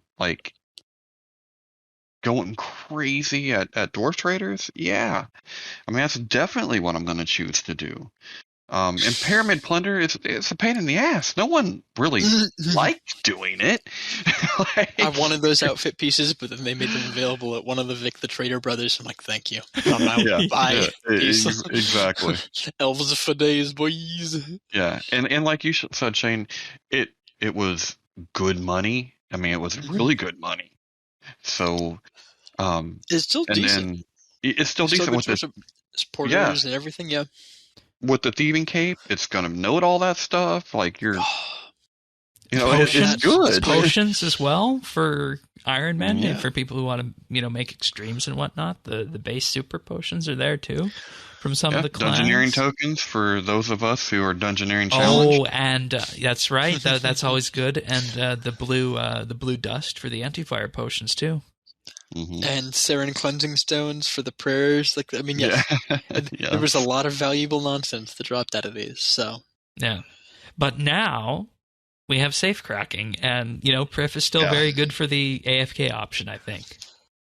Yeah, it still wins the AFK option. Yes. And it's still a good all around, but it wins the profit option. The profit isn't great, but compared to safe cracking, gives you nothing. Like exactly. This still will give you a few mil an hour potentially. So right, and that's even after it was toned down, because it was toned down a couple times in the months following its release. Yeah, a couple times. Oh, interesting. Yeah, I must have started, because I think I started playing again in the November, December, maybe. It was after all 8 districts were released, and after they recolored the city from blue to white. Yeah, it was stupid good. It was stupid good. I don't even think I had the thieving level to play that actually on release. I don't think I did, if I had to guess. I think I probably would have been still mid-80s at that point. Yeah, it was really good. But the safe cracking, I mean, it is the GOAT. It's the go-to. I guess technically you could squeeze out maybe more at Dwarf Traders, but I believe you can. Dwarf Traders require so much effort to set up. Exactly. And it's Dwarf Traders are sweaty.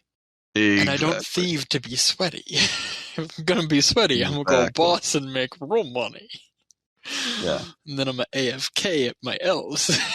Yeah, and when you think about it, and when you think about it, safe cracking kind of hit that right in the middle of that, right? Like you got a little bit of active play, but it's not as bad as Dwarf Traders. What about Sticky Fingers? The relic power? Yeah. I mean, it would be.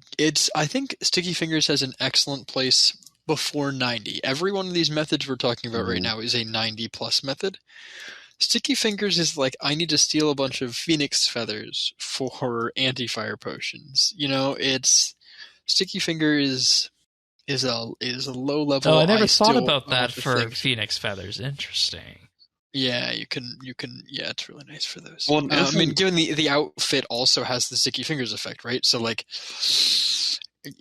once you get the thieving outfit, which again you're at those very high low points, Sticky Finger is valuable if you are one of the people who realizes that archaeology is the best skill in the game early on, and then get a Sticky Fingers and is like, aha, well, that's it now. I guess thieving has just become easy scape. Let's go, dude. But I don't think there's any other NPCs that are more worthwhile in terms of XP or GP to thieve than elves with Sticky Fingers. Yeah.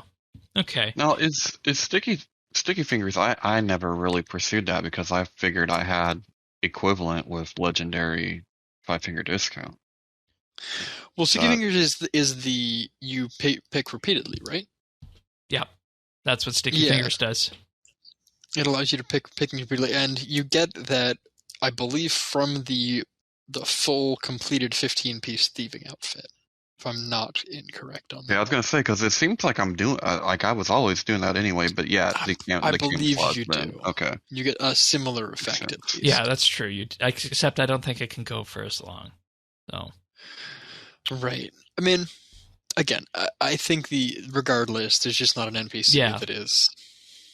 That doesn't do that for you. Yeah, and what this does is it raises the question, was thieving going in this direction and being more AFK one of the easiest skills to get to 99 post safe cracking post Prif, before Prif, or was it Prif that started these changes for thieving? I wondered, because thieving went from one of the skills with the fewest 99s, 120s, and 200 mils before Prif and safe cracking. Now it's one of the ones with the most.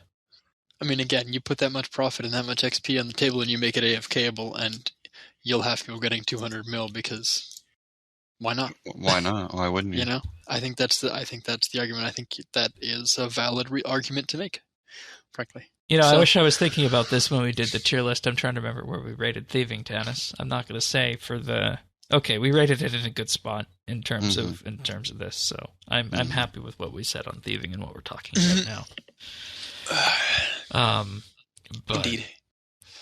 With that, I answered our second question on that, so we can move on to the max guild. With that, max guild, huge achievement for lots of people when Prif came out. Lots of people still weren't maxed. Many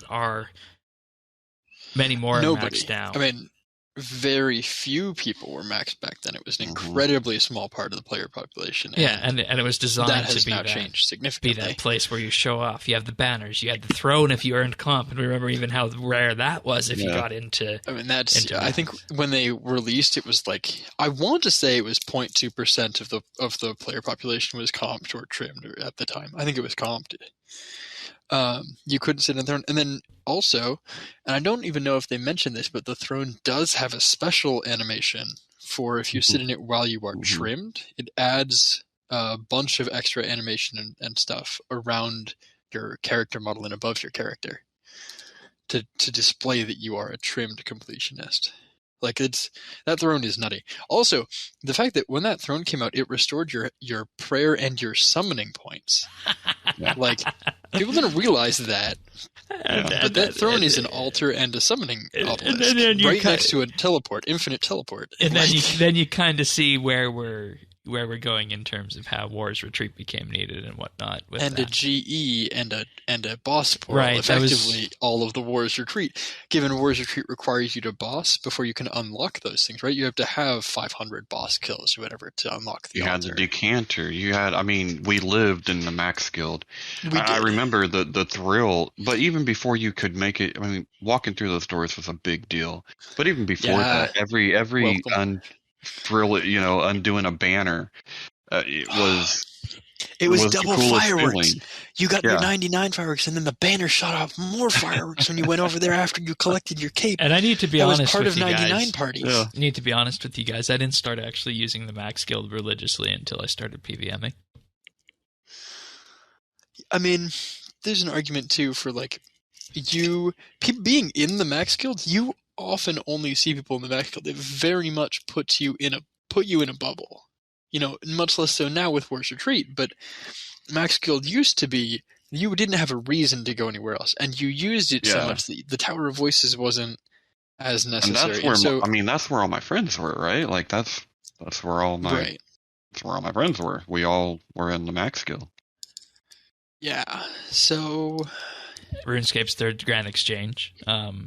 Yes. And I realized we didn't talk about the Tower of Voices through this and the second Grand Exchange that was added, but we'll come back to that, talking about Prif as a whole and summing things up.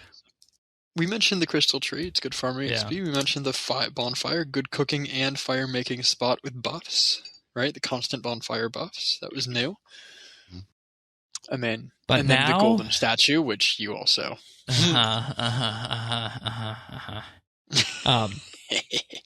Max is still an accomplishment, I feel, today. It's much more common, though. Oh, of course. Yes. And I think now, Max Guild, before War's Retreat, acted as the PVM hub with its singular PVM portal. And one of the things that people wanted following War's Retreat was a question of, does the Max Guild need something else? And, I still think that's a very pertinent question today. Does the Max Guild need something else? Should it have a permanent portable skilling station in the corner? That could be used for any of this. An invention workbench would be nice.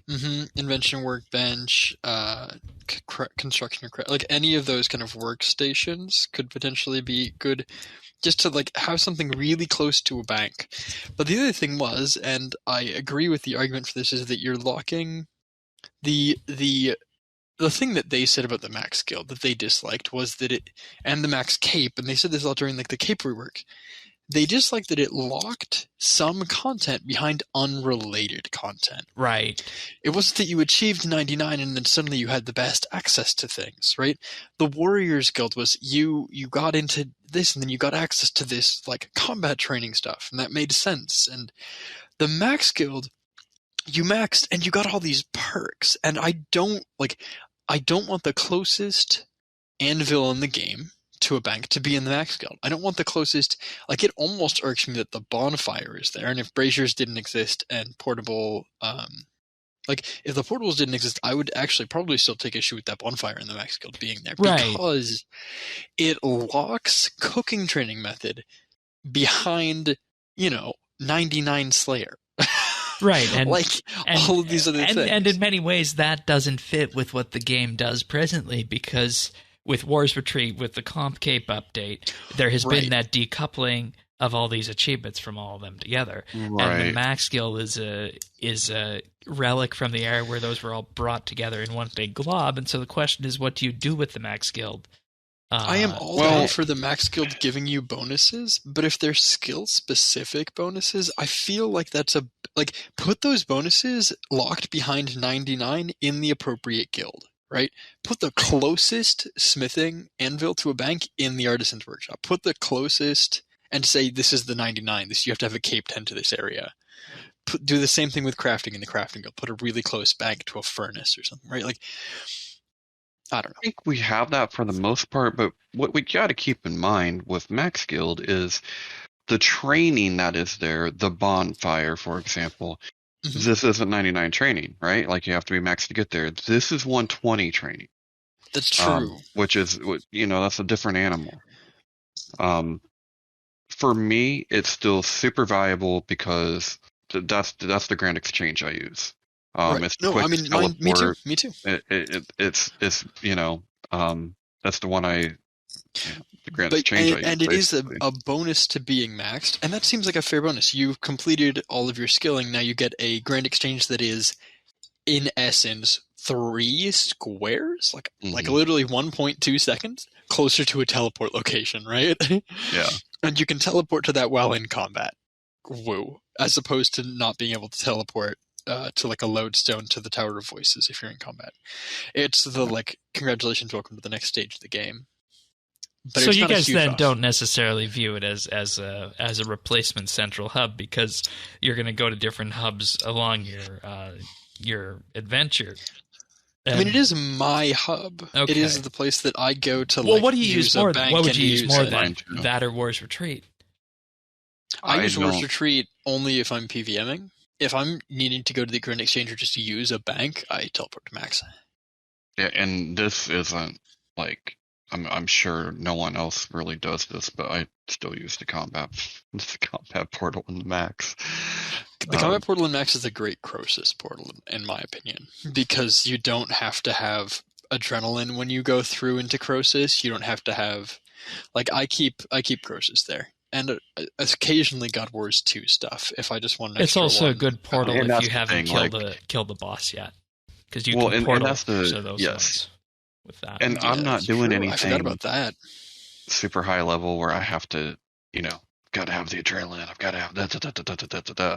I mean, I'm doing God Wars 1 and 2 stuff. Tannis shows up in his crypt lumen and is like, I don't need that adrenaline. What you talking about, Willis? I'm golden. I mean, none of that. I mean, is he in Legacy? Yeah, he's in Legacy. God bless. Look at the way that man's holding his two-handed sword. That man is a Chad. See, I came into this thinking that, the discussions that were had about the Max Guild after War's Retreat came out would have meant that we needed some key changes to the Max Guild for this, but based on what you guys are saying, it sounds like the way you guys view the Max Guild is that it's still very usable for how it was initially intended, specifically for that 99 and beyond area in Tannis's case. Yeah. And I had that fear, right? Like when War's Retreat came out, I definitely had that fear. I'm like, oh no, we need more now. Right. It is a similarly close bank chest. Well, remember Mod Raven? It doesn't have the GE. Mod Raven was scouting for ideas of what could be done to improve the Max Guild, and that project never came out. So what I'm betting is that the design brains inside Jagex came to the same conclusion, is that it's really not needed. Yeah, and I think that's fair. It's one of those things where you kind of put the cart before the horse. You get a little bit worried, like, oh, it's going to make Max feel good content, but it couldn't. It didn't. No. I mean, until they make a Grand Exchange that you literally teleport into a Grand Exchange booth, Please you can't kill Max Guild. Exactly. There's no reason. There's no way. Yeah. Max Guild will always have prestige. You will always be able to go there and find your maxed friends because they will be doing the same thing. Can you imagine the prestige that's going to be around this for the first person to enter Max Guild on Fresh Start Worlds? Oh yeah, man. I can imagine one golden halo in their name. Exactly. Remember, I think there's high scores. I think Somebody will get max in the first 8 weeks, without any kind of a question. Yeah. I think my bet is 5 to 6 weeks. Yeah, but you just came up with a wonderful idea. Remote. What's the remote farming spell? But this would be remote Grand Exchange. We'll call it Amazon. Oh no! 2-day delivery. This is 2-day delay Amazon for RuneScape. And then the little bird flies in with your GE offer. Oh no! I do not approve of this suggestion. All right. Well, let's start talking. Let's start bringing this back and talk about Prif as a whole, as a hub city and whatnot. We talked about the ability with the Alter's Change spellbook and prayer types, Dragonstone Jewelry recharges, the Crystal Chest, the Slayer Master, all the farming patches, the Dungeoneering sinkholes, the Summoning Obelisk, so on and so forth. Everything within Prif. It's the definition of a hub city, something that you could say that Varrock or Falador would have been in 2002 when RS first came out. It would have fit that category back then. But obviously by 2014 and even today, there's a different definition of what the hub city is. And, it definitely was this in 2014. It scratched that itch. And, you guys can tell me how you guys feel on this, but my usage of Prif has actually gone down over the years, believe it or not. Yeah, I mean, they've when it released, it was meta for everything. It pretty much was. You used it for everything. Now, they've released new methods for a lot of those things. And so you come back to Prif to restock, and I think that that's healthy. We don't make Elfscape jokes as much anymore, And people called it so overpowered at the time, too. It was. Tanis, you always like your power creep. I will always like my power creep, but what we have now that we may not have had then as much is we have choices, right? Yes. Like now we can. Prif is always still a choice. Yeah. Yeah, and Prif is right up there to choose, and it has reasons to choose it. But before, there, I mean, if you were anybody, that choice was made for you. You had to get the Prif. It's still a milestone. Walking into Prif, like I say, that cutscene, it's coming. You know what's in Prif now. And the journey to get there is so climactic with that entry cutscene, with that entry dialogue, that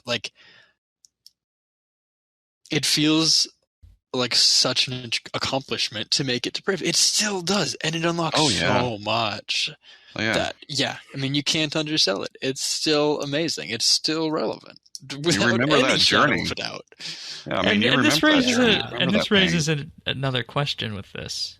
Do you need a hub city beyond Prif for people who are maxed and beyond that, or I think no. I'm going to say no. Prif still fits that niche, I think.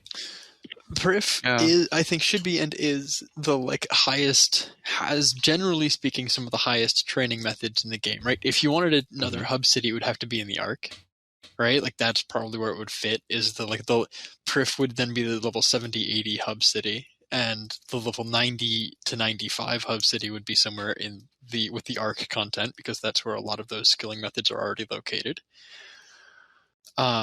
There's a world where you could make that and have fun with it, and there's certainly lore that would support it.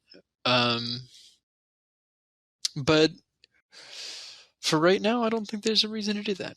Yeah. Oh, and I don't think Prif should be or ever could be surpassed until all skills go to 120, and That's true. then we would have, a level 110 kind of, 10 to 20.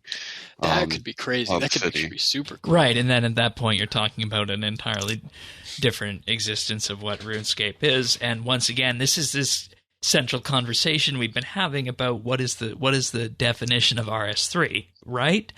Do you take it beyond that perspective? Do you make it the PVM version of RuneScape, or do you make it the Fashionscape simulator? And there seems to be Porque no los dos. Right, and that's a discussion I'd like to see answered by Jagex. Do we take it that one step further, or do we, make a RuneScape 4 kind of thing? But obviously Prif was very successful, and there's two other updates that come to mind in the same kind of vein as this: Anachronia and Menaphos.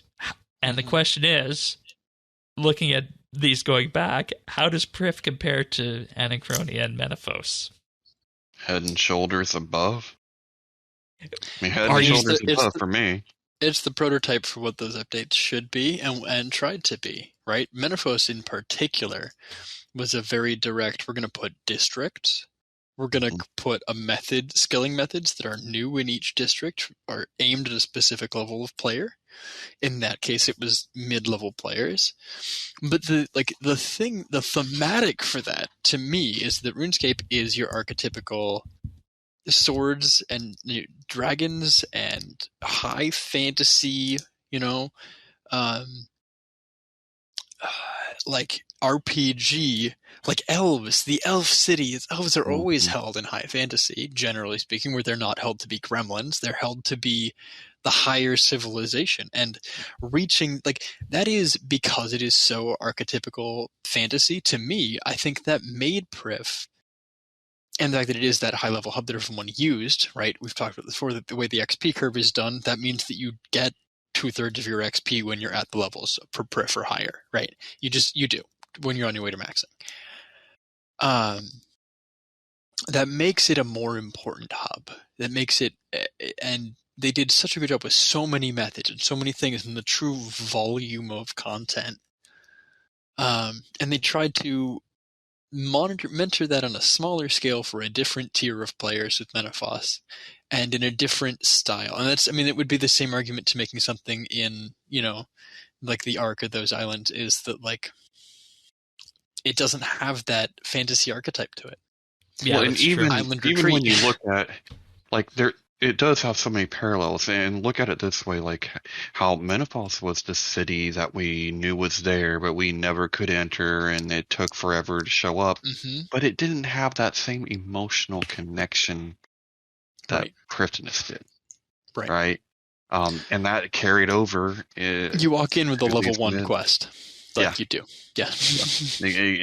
Exactly. And Anachronia, on the other hand, was designed to be an island, our version of Fossil Island, that was meant to be as a lore vessel, but at the same time, you compare Anachronia to Menaphos and to Prif, you ask anybody about these, people are going to say Prif was the most successful of the three. I think Menaphos... It was the biggest by far. Yeah. I think Menaphos was successful in its own ways, which we'll be hearing more about when Fresh Start comes about, but... it's hard to compare Prif to Anachronia and Menaphos. I really do think it is, because of yes. The I think it's like comparing it to the Ark. It's like comparing it to Elder God Wars. It's like all of these larger things that in other games would be expansion level content.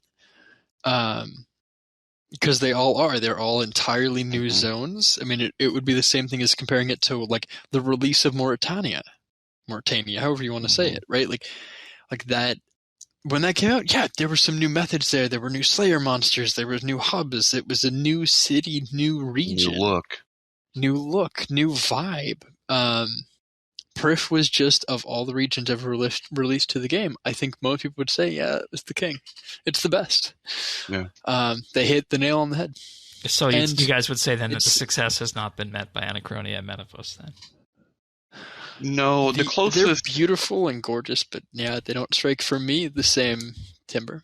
Yeah, that's what I see, and I was going to say something very similar. They don't compare to Prif, but the closest it comes probably is the look, the graphics of Anachronia is special, in its own way. You know, it's not the same, but And that says a lot coming from you. You do Yeah. not love that place. We know I this. do not, but But I I agree. respect it. You know, They did a like good job with designing it. Yeah. Jungle. And I guess that leads us to the final question about this. And you know, was Prif RuneScape's first expansion by any other name? I think it was the first expansion in RuneScape 3. Fair. Yeah. I think RuneScape 2, if you want to go, back to the dark days, I think they would argue that there were other things that added a similar volume of content comparatively for the time. But it's one of the most successful, as far as I'm concerned. Still used. We talked about all this stuff today. Like, well, yeah, still do that. Yeah, people still do that. I'm doing that next month. Right, and that's the thing. People don't put RuneScape and expansion in the same term, and when they did the Menaphos expansion, that was panned because the expectation of what RuneScape update cycles looked like wasn't met. But at the same time, we were getting this kind of content, except, batched out. And we could say the same thing with Elder God Wars and the like. So I'm going to say yes, Prif was RuneScape's first expansion. Do you agree, Tanis? I agree. It's definitely the first expansion since I have been playing the game. And, that I think should provide an interesting blueprint for updates going forward. With that, but I don't have anything else left to say for this then and now. You guys want to end with any final words on Prif? We've rambled. We like the place. I think we made that clear. Job done. It's my favorite update of all time, and it's going to take a hell of a good update to ever top it in my book. All right. Well, should we ever do top RuneScape updates of all time, we'll definitely be sure to have you on that episode. Ooh, stop pledging more tier lists until we finish the other tier lists, but also yes! Well, no, we can't do top RuneScape updates of all time until either Jagex stops updating RuneScape 3 or we stop doing the podcast. Well, we do the top. We just up to this top point. 20 years. Yeah. Yeah, no. We could do that. We could find a reason to do this, Shane. Yeah. But we shouldn't until we finish our other tier lists. Alrighty, folks. Tanis, take us into pick of the week then, why don't you? Okay, so this week I have a book pick. I know a lot of our listeners are fans of high fantasy like we all are, and I have just discovered, I know this has been around for a while, but I have just discovered a book called The Way of Kings. And it's by, is it Brian Sanderson? Brandon. Let's go, Brandon Sanderson. And I'm just starting it, but I have really been hooked so far. So because, I am a pretty avid reader, I can tell if it's hooked me in like this, it's definitely worth recommending to other people. The world building that Sanderson does it's unlike anything I've ever encountered. It's so different, and that to me is kind of like the beauty of it so far. It's like I've never experienced anything like this. Like, like Game of Thrones was so cool. Like I love that series. Imagine but it Game was of familiar. Thrones, there's only 3 main characters. Yeah, right. Like it, but there was a familiarity. Whereas this is like. It's a whole new world. There's new creatures. There's new magic. Doesn't work in the way that you think the magic works, and he doesn't necessarily explain to you straight away how that magic works. It's just he lets you figure it out with the character, and it's so good. Yeah, it's true storytelling other than exposition, and he avoids so well. Like, I have read a lot of other fantasy that is, I'm going to say, older, like Wizard's First Rule or The Wayfarer's Redemption, that are like, you get into it, and from a modern lens, they're a little uncomfortable in terms of like gender relationships and like the way that like they're very fantasy tropey, but it doesn't quite. Something just doesn't. The writing feels. This is written so well and hits all of the right lines. It just feels good. Yeah. No, I'm with Tanis on this one. I love this series. Absolutely adore it. And if you want 6,000 or 7,000 pages to read through all of the books, like, you could just read the first book and be happy. Like, you could just pick up the first 600 pages or whatever it is. It's a chonker, and just power through it. And the writing goes so quickly. You truly do not notice. And would you put this out to somebody who has not read high fantasy before? I might tell you to start with other Sanderson books first. Mistborn is an excellent option. It is. I mean, again, it is. Like, I'm looking at it. I have it on my bookshelf right now too. And it is 1,000 pages, and it is large. Like, these are chunky. Yeah, it's a 45-hour audiobook. Yes. Oh, the audiobooks. I would read a chapter before bed. I've always got books on my nightstand. Like, yeah. It's not the greatest place to start for high fantasy, but it is very classic high fantasy. It is very well written. It has a unique magic system in it. All of Sanderson's books do. And then if you've read other Sanderson books, you'll see characters, a couple of characters that if you know what you're looking for, you'll recognize them. There's a couple that flow through that have through lines.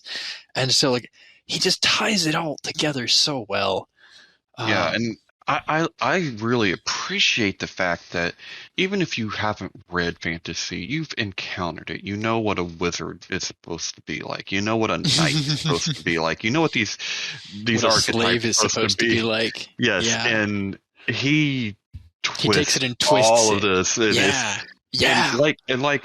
nothing looks the way you expect it to. Right, and just like you were saying, like when I first started reading it, like in the prologue, I'm going, whoa, what's going on here? Like, right. Whoa, how does that work? Like, this world has a whole different set of social constructs in terms of, like, how people are viewed and the roles that they fill, and the society and the history of things. And he explains none of that to start off with. You do eventually get all of it. You get all of the information. He will eventually give it to you. But he explains it by showing to you. You find out as the characters learn about it and experience it and go through those aspects of their society. It is then like it's good. It's excellent writing. Yeah. All right. Well, we've put a link to that in Goodreads, which has a link to Amazon and Kindle on that if this sounds interesting to you. But this volume that Tanis is talking about right now, first published in 2010, 1,007 pages. So it's a book. 2010. He's put out 4 or 5 books this length in 10 years? Speaking of Game of Thrones, I'm already thinking. I'm picking up what you're picking. It's literally been a decade. Dude. This man's putting out all I know. and he has a schedule. If you want to know when the next book is coming out in this series, you look online, and that's the day it comes out, because that's when it comes out. He's like 3 books in advance planning all this shit, because he actually releases things on time. Are you hearing us? Are you hearing us? You're talking about George Lucas? No. No, George R. Martin. Oh, okay. Oh, okay. Game of Thrones author. Hey, also, looking at you, Patrick Rothfuss, I know you're doing so much great charity work, so I'm not actually going to judge you for this, but Patrick Rothfuss, please, the 3rd Wise Man's Fear book, just gimme Name of the Wind, Part 3. Anyways. All right. I can nerd about books. With that, we have 3 achievements this week. Starting off on the 14th, we have Vagon Bry, who got 99 Constitution. Jakir got 120 Summoning on the 11th. And Skips got 99 Runecrafting on the 9th. And if you guys want to have your achievements... Congratulations! If you guys want your achievements mentioned, there's 2 ways of doing that. The first one is to sign up at rsbnb.com/forums. Fill out the profile, enter in your RuneScape name. Make a post in the welcoming area or on a podcast episode, and we'll start tracking your 99s and 120s. The second way is to join Clan Quest. Simple as that. And we might work out a third way for people who just want to be on the podcast at some point, but we don't have the form set up for people's names to Let go us into know. that at that point. But if that's something you guys are interested in, having achievements tracked without the need to sign up on our forums or join Clan Quest, let us know, because that's definitely something we can arrange. So, Tanis, what you been up to on RS? I have been mining, and I, as of now, am about 150k away from 120. Oh my, 150k XP? Yeah. So you're going to get that tonight then? Yeah. Yep. I was waiting for him to will. get it during the show. I thought I would. 'Cause when we started, I was 600k away. So close. Yeah, It's we were so close. literally within an hour. Within an hour. That'll be the congratulations on next week's. Wow. And that's proven to be quite the cash cow for you too. Funded Crypt Bloom and who knows what else, right? It really has. I think I might have to on my 120 smithing journey, because now I'm gonna have to turn all this into plate bodies again. But maybe I need to get the staff to go with the armor, right? I mean, it seems. I mean, what else am I gonna do, right? I mean, hey, if you want that as a toy, go for it. I don't know what else to do. I won't even use it, right? Like I don't know. Am I like the 60-year-old guy buying a Viper that drives at the speed limit? Like I might be, but it's gonna look good, right? God bless. I mean, you're like the clue doers that buy Eldritch crossbows to have a best-in slot for killing clue wizards, Power to you. Good for you. You earned it. Take it. Take it and run with it. It ain't much, but it's honest. All right. It ain't much, but it's honest. As for me this week on RS, been progressing along Yak Track, doubled down on not doing the skill and kill, because, you get up to task 15 through 18, you're already looking at 3 hours for the skill and kill, so it's better to actually play the Yak Track if you can. Congratulations, they finally fixed it. It only took them a couple of years. Yeah, but aside from that, this past week I completed the Mazcab log, which unlocks the Liberator title at 104 Beastmaster kills and 92 Yakka kills, which is... You lucky son of a gun. Which is apparently very lucky on that. It's a 1 in... He didn't re-roll any Beastmaster. For anybody that knows what this means, this man straight up, he got a 1 in 512 drop for that. He's gotten 9. He got 6 1 in 15 drops, and then 9 1 in 25 to 1 in 30 drops, all in 100, all in that 200 total kill count. Or yeah, that's all in 100 total kill count. Sorry, I was doing math for counting both drop rates. I also have at 6 Mazcab codexes in that run as well, which is actually not unreasonable. Those are actually, you should have more than that. So that's actually fine. But you should have actually 9 or 10. But again, if you'd done anything off loot, if you'd done it Shane got very lucky. I'm not upset. It didn't take me 700 or 800 Beastmaster loots to get to where he's at. No. Yeah. So if you have a dry, the moral of the story is if you're on a dry spell, take Shane. He's got massive. He can bring massive wops. No, to we've the been game. doing Croesus all calendar year and haven't got a single rare yet. Yeah, but that's because you've also got Syrian in the group, and you have to factor his luck into things as well. That's true. You're canceling each other out.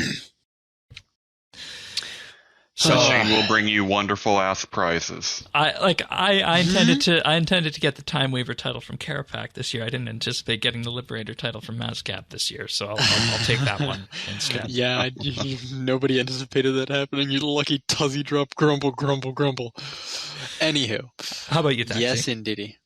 I have logged on to do some raids because of who I am as a human.